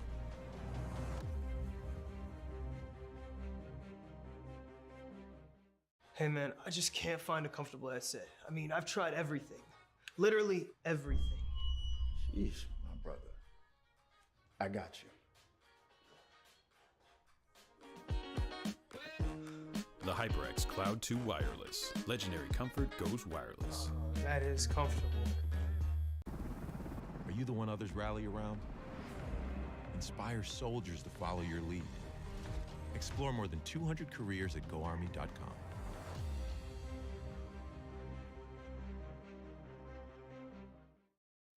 We all got a thing that gets us out of bed or keeps us out of it. The thing we live to do, that we do for nothing at all. But don't do it for nothing. Take it to where it means everything.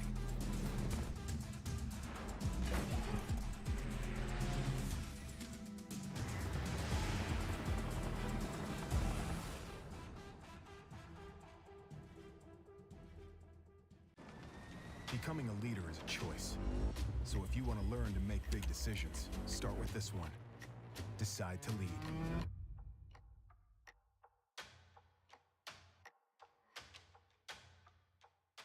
What sound experience would you like today? I'll have the fantasy pack. Good choice. And could you make it a Cloud 2 wireless? On his way, sir.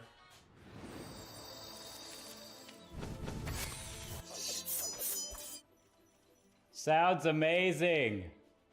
The HyperX Cloud 2 Wireless. Legendary comfort goes wireless.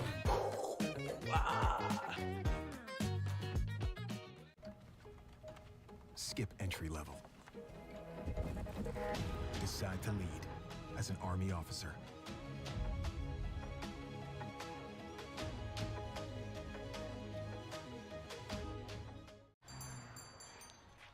What will you like today? Another Cloud 2 classic?